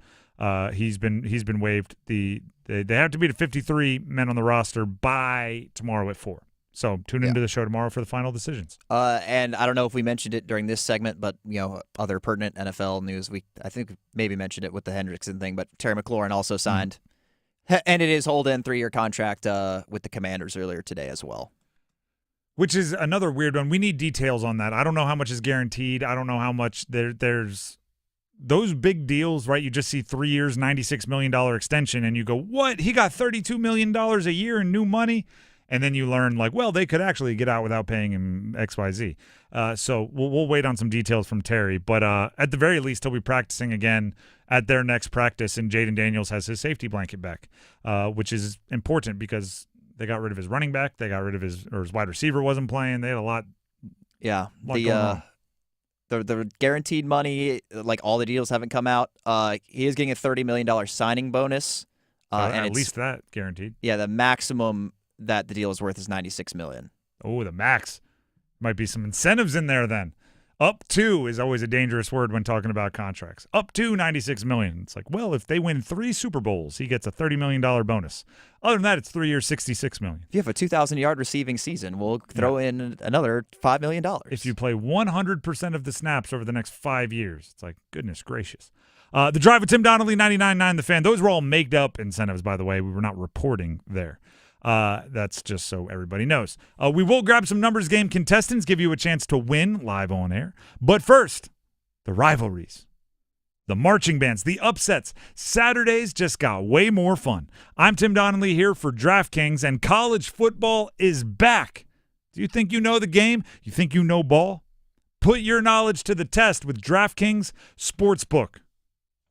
And turn your picks into big old payouts with live betting, rivalry week odds boosts, and more. DraftKings Sportsbook has everything you need to dominate every Saturday. ECU, NC State now up to favored by 14. Just earlier today, that was 12. So something's going on there. They may have learned something, right? What do the sports books know? Maybe somebody, got hurt for ECU, something like that. Line subject to change, obviously. I'm talking about how quickly they can change. There's some exciting ones out there coming your way this weekend. App State, 7-point favorite over Charlotte, over under 50.5 on that one. It's going to be played in Bank of America Stadium. Here's something special for first-timers. New DraftKings customers bet $5, get $300 in bonus bets instantly. That's bananas. Way to go, DraftKings. Bet $5, get $300 in bonus bets instantly.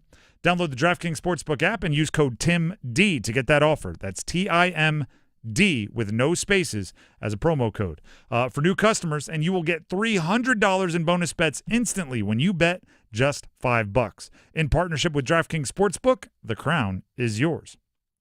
Gambling problem? Call 877-185-543 or visit morethanagame.nc.gov. 21 plus, North Carolina only. Eligibility restrictions apply. Bonus bets expire 7 days after issuance. For additional terms and responsible gaming resources, see dkng.co/audio.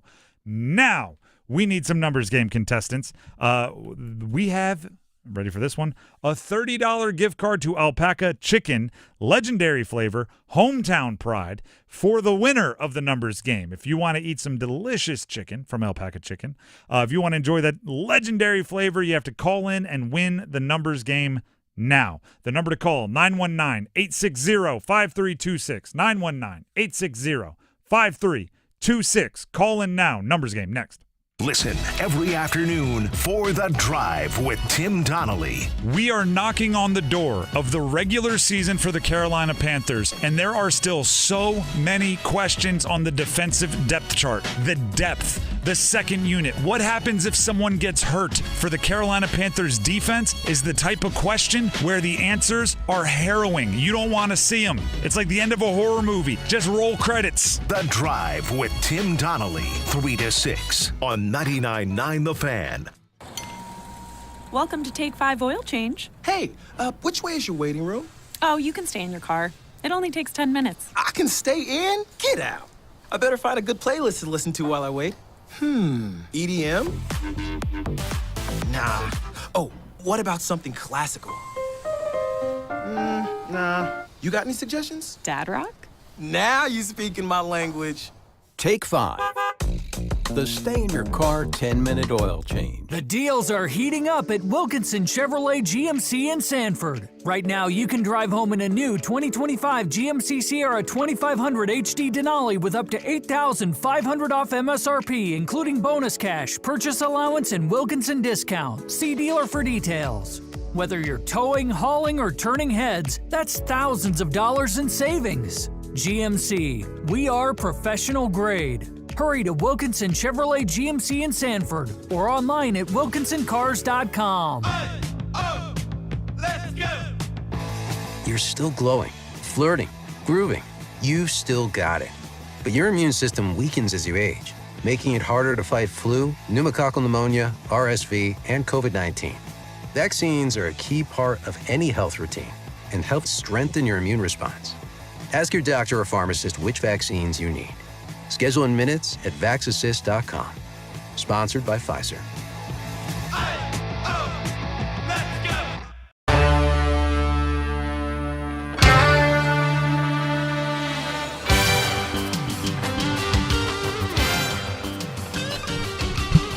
The Drive with Tim Donnelly, 99.9 The Fan. It is time to play the numbers game. Chase and Clayton, Malik and Raleigh are on the line. They are battling it out for a $30 gift card to Alpaca Chicken. Legendary flavor, hometown pride. All they have to do to win the gift card is win the numbers game. But first, I will ask them both the same question. Our judge today will be Max. He'll decide which answer he likes best. That person will get to go first.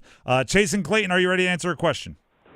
I sure am. All right, the question is, it's Monday, so look back at your weekend. What was the highlight of your weekend? But because we're a sports show, make sure it somehow relates to sports. Got to give it to my boy Tommy Fleetwood. What a freaking win at the Tour Championship. And what a way to do it to win $10 million in extra money. I mean, how about that for a first win? How about it? Any follow-up questions, Max? Nope, you got to know what you know. Okay. We'll go to Malik and Raleigh. Malik, same question to you. It is a Monday, so looking back on your past weekend, what was the highlight? But because we're a sports show, keep it sports-related.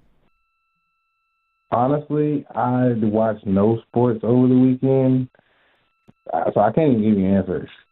Okay. Interesting choice. I'm not sure if that one's going to get you the opportunity to go first, but we'll see. Max, do we have Tommy Fleetwood getting his first career PGA Tour win and $10 million, or absolutely nothing? Yeah, I mean, we'll go with Chase on this one. Okay. Watching he, much like me, was hunkered down watching golf this weekend along with the football. It was a good weekend for sports after we haven't had it for so long. I'm surprised Malik didn't watch any, but we'll go with Chase here. I will say sometimes, like if you're a big NFL fan or a big ACC fan, the last weekend before they get on, you got like to-do lists. You got some friends you got to see. Chores around the house. You got to go say bye to some friends because you're not going to be talking to them for the next 6 months. There's sometimes some things you got to do. So Chase will go first. Malik, don't worry, you will have your chance. You just have to stay on hold there for a minute or two. Chase, are you ready? Are you ready to pick a category? Yes, sir. All right. The categories are NFL players. Actually, here's what we're going to have to do here. We'll go NFL original Pac-12 pros from 2010 to 2019, NBA players that are exactly 6 feet tall, or a mix of NFL players who retired too soon and NHL Hurricanes throughout history. Let's do the first NFL category. I think it was the Pac-12 you said? They're players that played in the Pac-12 and were in the NFL sometime between 2010 and 2019. I'll give you the team and the player. Give me the jersey number as quickly as you can. 30 seconds on the clock. One pass if you need it. Any questions before we get started? Nope, all set. All right, your time will start when you hear the horn. Sam Darnold, New York Jets. 14. Correct. Rob Gronkowski, New England Patriots. 87. Correct. Budda Baker, Arizona Cardinals.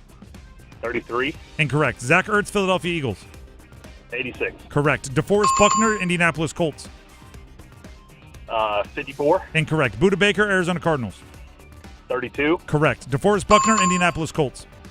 53. Incorrect. DeForest Buckner, Indianapolis Colts. 52. Incorrect. DeForest Buckner, Indianapolis Colts. 55. Incorrect. DeForest Buckner. Oh, gosh. The good news is it would have taken you a long time to get where you needed to go. DeForest wears number 99 with the Colts, so going one at a time through 50s would have you were a long way. But you did get four of the other five, or 4 of the 5, which is a good number. For those of you playing at home, for Buda Baker in Arizona, we would have accepted 3, 32, or 36. So if you were yelling those in your car while driving, those would have been accepted as well. 4 out of 5, solid number, Chase. We'll see if it holds up. All right, go ahead and stay on hold. That means Malik and Raleigh, you are up. Are you ready to pick a category? Yes, sir.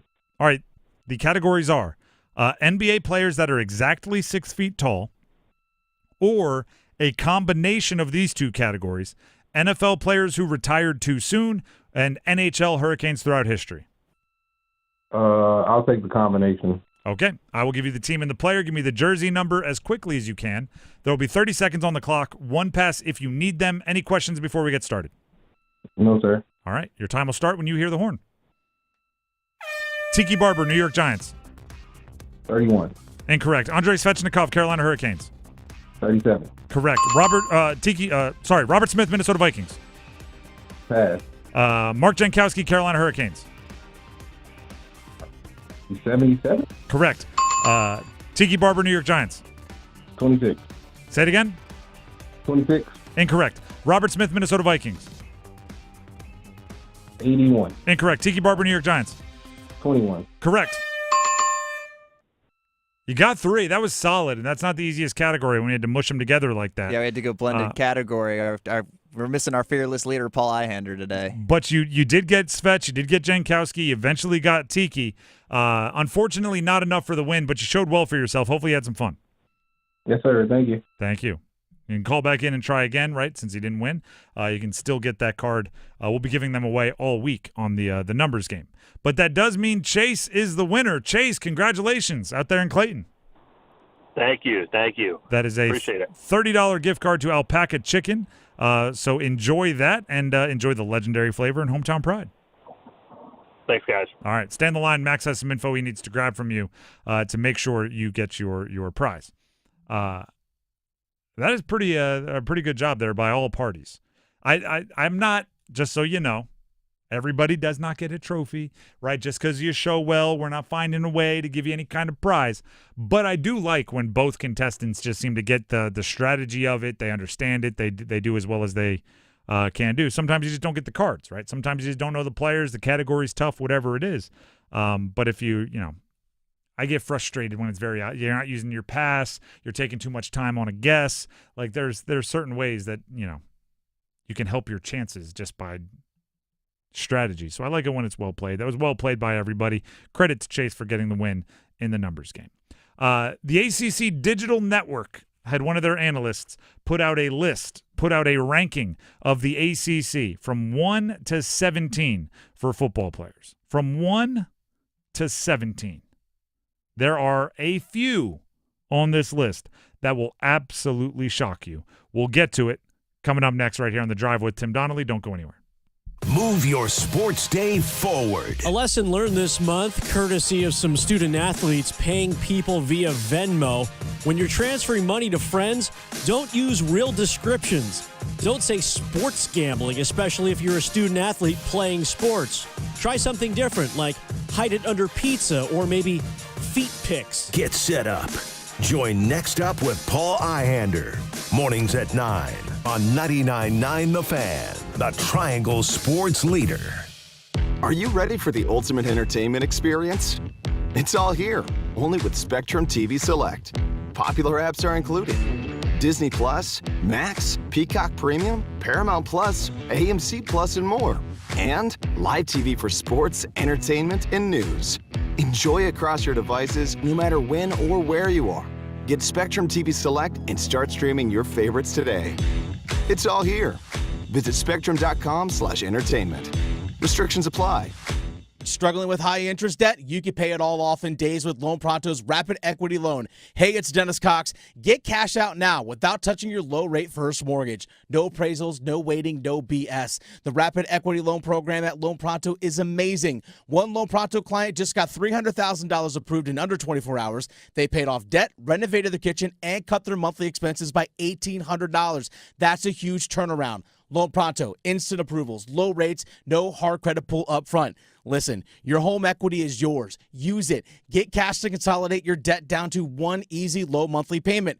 Call Loan Pronto now for a free instant appraisal for your home and see how much cash you can get today. Loan Pronto is A+ rated by the BBB and have nearly 2,500 five-star Google reviews. Their service is off the charts. Call now to start the conversation. 919-381-1760, loanpronto.com. 919-381-1760. Get debt relief now. Loanpronto.com. Equal housing lender. NMLS 1661781 on approved credit. NMLSconsumeraccess.org. Here's Megan with Parkway Sleep Centers. Are sleepless nights affecting your life? Parkway Sleep Health Centers can help. We've treated sleep disorders in the Triangle and beyond for over 20 years. We offer sleep studies, office visits, CPAP machines, supplies, and more. And our streamlined process allows us to see you sooner and usually saves hundreds of dollars. End sleep problems. Live your best life. Experience the Parkway Sleep difference. Visit parkwaysleep.com and start your journey to better sleep today. Parkway Sleep Health Centers. Sound sleep. Sound health.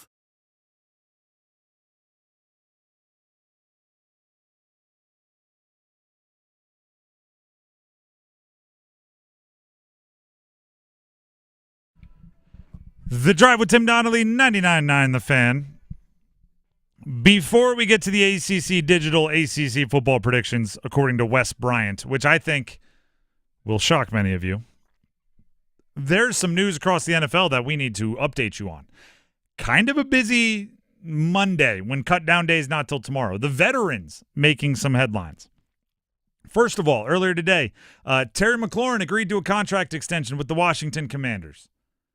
Jaden Daniels, after all that, will have his number one wide receiver, and they'll have a decent amount of time to reacclimate to each other ahead of their first game for the Commanders. So, one of the teams of last year, one of kind of the flavors of the week in the NFL, the Washington Commanders, will apparently be as close to full strength as they can be going into Week 1. Now they just need Bill Krosky Merritt to live up to all the hype he's getting as a running back with Brian Robinson traded out. Then Trey Hendrickson agreed. It's not even an extension. It's just a 1-year raise to end his holdout for the Cincinnati Bengals. Still will be a free agent this upcoming offseason, but he is getting more cash in his pocket now, more guaranteed, and he will be playing for the Cincinnati Bengals, a team that desperately needs help on their defense. That's good. Also, earlier today, Jacoby Myers, former NC State wide receiver, it was revealed. First place I saw it was Ian Rappaport, but others had it as well. Met with Team Brass for the Raiders and requested a trade, which seemed kind of out of the blue because they drafted a couple guys, but they really didn't add many wide receivers this offseason. So it's like, why would you leave the place after you got your first 1,000-yard season this past year? All they did was add a running game that's going to make it better, and Geno Smith is not a bad quarterback by any stretch of the imagination. But he requested a trade. Raiders basically, according to Rappaport, told him no, said, based on your value, we don't anticipate trading you. But then, just moments ago, maybe the writing was on the wall. Jordan Schultz reporting the Raiders are signing 5-time Pro Bowl wide receiver Amari Cooper to a 1-year deal, per multiple sources, which is kind of hilarious. He started his career with the Raiders, if I'm not mistaken, before going to the Cowboys and then the Browns and who knows how many other stops he's been on. But now he's going back to the Raiders, which is, again, an interesting one, but maybe the unhappiness that Jacoby Myers was sensing wasn't just one way, right? Maybe it was, I'm not happy here. You think you need more on the wide receiver room. Maybe we could part ways. But the Raiders are saying, listen, we don't need to trade you to upgrade the wide receivers. We'll just go sign Amari. That offense is weirdly crowded. Genty's going to get the ball a bunch. Brock Bowers was a target monster last year as a pass-catching tight end. It appears as if they want to get Michael Mayer, the tight end from Notre Dame a couple of years ago, into the mix more. They have Jacoby Myers, who's a 1,000-yard receiver. Now they have Amari Cooper. They also have Trey Tucker. They also have two of their top 4-round draft picks, Jack Besh in the 2nd round, Deontay Thornton, who's been turning heads in preseason, in the 4th round. I don't know, maybe Geno Smith is going to be thrown around like it's West Virginia all over again. Him and Tavon Austin and Stedman Bailey and that crew. Seems like a lot of mouths to feed, and I don't know if any of them outside of Genty and Bowers are like the elites that you're thinking of. We'll have to wait and see. The Drive with Tim Donnelly, 99.9 The Fan. With that being said, let's get to one of the more lists that I've seen. That's my description for it. How did we get here? The ACC Digital Network, obviously associated with the Atlantic Coast Conference, they have an analyst by the name of Wes Bryant. He is also on at WFNZ up there in Charlotte. If you watch the ACC games on the CW, he is often a sideline reporter, so he's in the mix. And he put out his ACC football predictions, kind of like a rankings. I'm going to read them, and I will stop when I get to NC State, okay? Clemson 1, North Carolina 2, Miami 3, SMU 4, Georgia Tech 5, Louisville 6, Duke 7, Pitt 8. See, I got a rhythm here, right? It doesn't seem like I'm going to stop anytime soon. Florida State 9, Virginia Tech 10, Wake Forest 11, NC State 12. NC State 12. North Carolina 2. Duke 7. Wake Forest 11. I'm just refreshing you on where all the teams from North Carolina ended up. There are some interesting spots there. I don't know if I've seen someone give Belichick the benefit of the if Belichick's there, they're going to be good boost more than Wes right there. Yeah, second in the ACC is I'm not saying bullish. I'm not saying it's outside UNC's range of possibilities to be second, but I'm saying to predict it, you have to know some information that I don't. They got some guys like, Thaddeus Dixon coming in. They got some guys that are very good in the transfer portal, don't get me wrong, but we don't know how it's going to fit together. We don't know so much about UNC. We don't know how their quarterback is going to play. Right, I've made a lot about their kind of lack of naming a starting quarterback at UNC. Whoever it is going to be tasked with a lot. Either Gio Lopez is making the jump from South Alabama, which is a big jump from South Alabama to, Monday Night Football against TCU, and then the ACC later. Either Max Johnson is making a miraculous comeback from a leg injury where, at the very least, he didn't have the most productive offseason that he was hoping for, or Bryce Baker is going to be trying to be a true freshman starter for one of the most notorious demanding coaches of all time. Nobody's degree of difficulty is low at quarterback. To put them number 2, you're assuming something that I can't assume. You're assuming that somebody's going to not only take over that job, but do a really, really good job with it. And then putting Duke all the way down at 7. Like I've said, I have them in that next tier, but I guess North Carolina is being that high.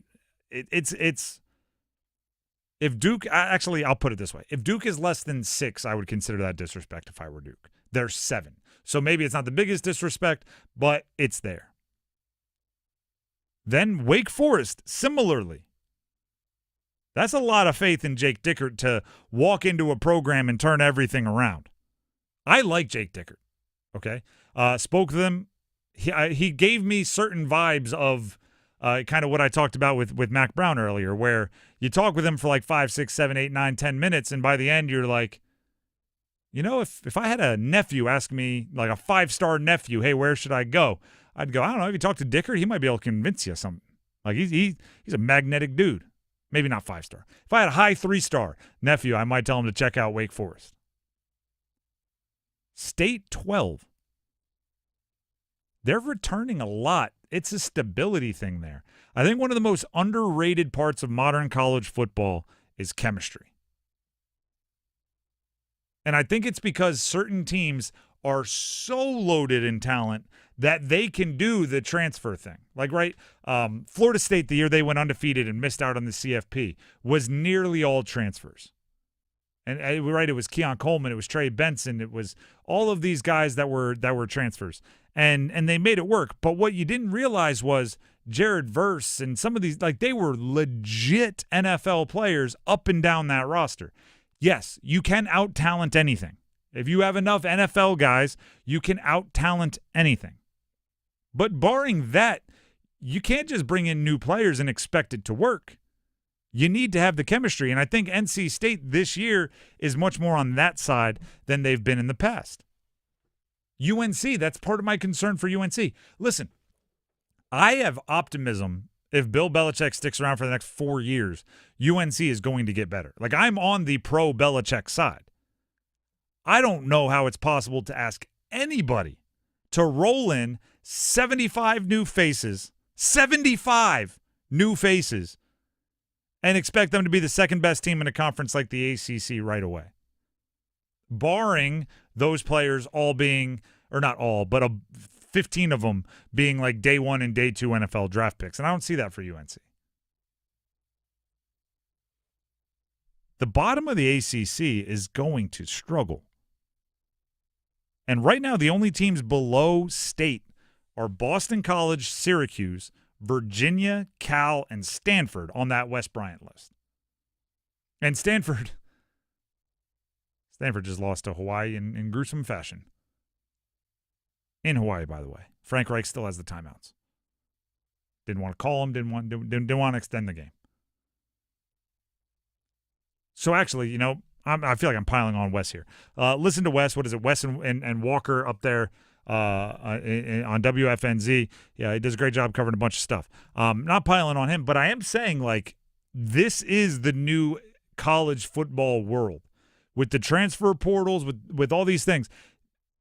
Barring excluding the few sure things, there's a lot of unknown, right? Because the craziest part of all of this is when I first saw this list, I texted it to a group chat, first of all, and I was like, did y'all see this? Because it is shocking to see. But I'd also say this, none of where these teams are situated are outside the possible options that they could finish. I don't think they're the most likely options in many cases, but it is plausible. Where back in the day, if you go back to when teams had to build year over year and you weren't getting in transfers and you couldn't do these 5-minute rebuilds and coaches were still against playing freshmen no matter how good they were. Like, if you go back to then, there would be years where it's like if you had a team ranked 12th and they were the 6th best team in the conference, 0% chance. Like, there was if everybody didn't get hurt, if they didn't have like a replacement situation where everybody ate bad fish and couldn't play for a month, like if they didn't have that, there was no way. Now, a team like UNC and a team like NC State on opposite ends of this ranking, I think they could finish anywhere between like 2nd and 12th in the conference. And that was absolutely unheard of 20 years ago, a team having that wide a range of outcomes. Wake Forest, I think they could be anywhere from like 16th to 6th. You never know with the ACC. There's just, beyond Clemson, I mean, it's just a wide range of, there's a lot of parity. And I'd even say this, right? Clemson feels like they might be going back to some of their old ways. They could Clemson all over themselves, right? They could get back to Clemsoning and lose one game they shouldn't, and then who knows what happens there. I think from a talent standpoint, they are a level above everybody else. But football is a funny sport, right? Ball bounces in interesting ways. You know, I'm sitting here like roasting Wes for his ACC football predictions, and then I'm also doubling back and going, you know, it could turn into a March Madness bracket situation where if you don't have a few crazy things on your predictions, you have 0% chance of being perfect, right? You could go chalk. And maybe that'll get you mostly perfect, but you know there's going to be a couple 12 over 5s, right? You know there's going to be a double-digit seed that makes it to the Elite 8. You know what's going to happen. So if you're taking some chances, it's very obvious that Wes's chances are State being much worse than the consensus, Wake Forest being slightly better than the consensus, and UNC being way better than the consensus. And even he couldn't find a way to get Stanford out of the basement. 17th for Stanford. The Drive with Tim Donnelly, 99.9 The Fan, coming to a close here in a second. I haven't done so yet today, so I'll ask you a personal favor. Everybody out there right now, or when you pull over, subscribe to our YouTube, 99.9 The Fan. You're definitely going to want to do that because an interview with Adam Gold and Rod Brindamore drops at 7 o'clock tonight on our YouTube channel. So, and it's a long-form one. You're going to get the serious business Rod and some of the more fun Rod, the fun Rod Brindamore that we don't see that often. So check that out, YouTube 99.9 The Fan. Thank you to Max for keeping us up and running Friday and Monday. We should have Dennis back in the studio tomorrow as we near the end of our ladder challenge. That's important. And Panther Cutdown Day is tomorrow at 4, right in the middle of the show. So we'll break that down as it happens. Thank you to everybody that called in during Monday's Sound Off. Until tomorrow, I want you all to have a wonderful night, and we'll see you tomorrow at 3. See ya. Hey, it's Adam Gold, and I know the hurricane season came to an end. Another year with a loss to Florida in the Eastern Conference Finals, 2 of the last 3. But it's been a great year, and it's going to be a great summer with all that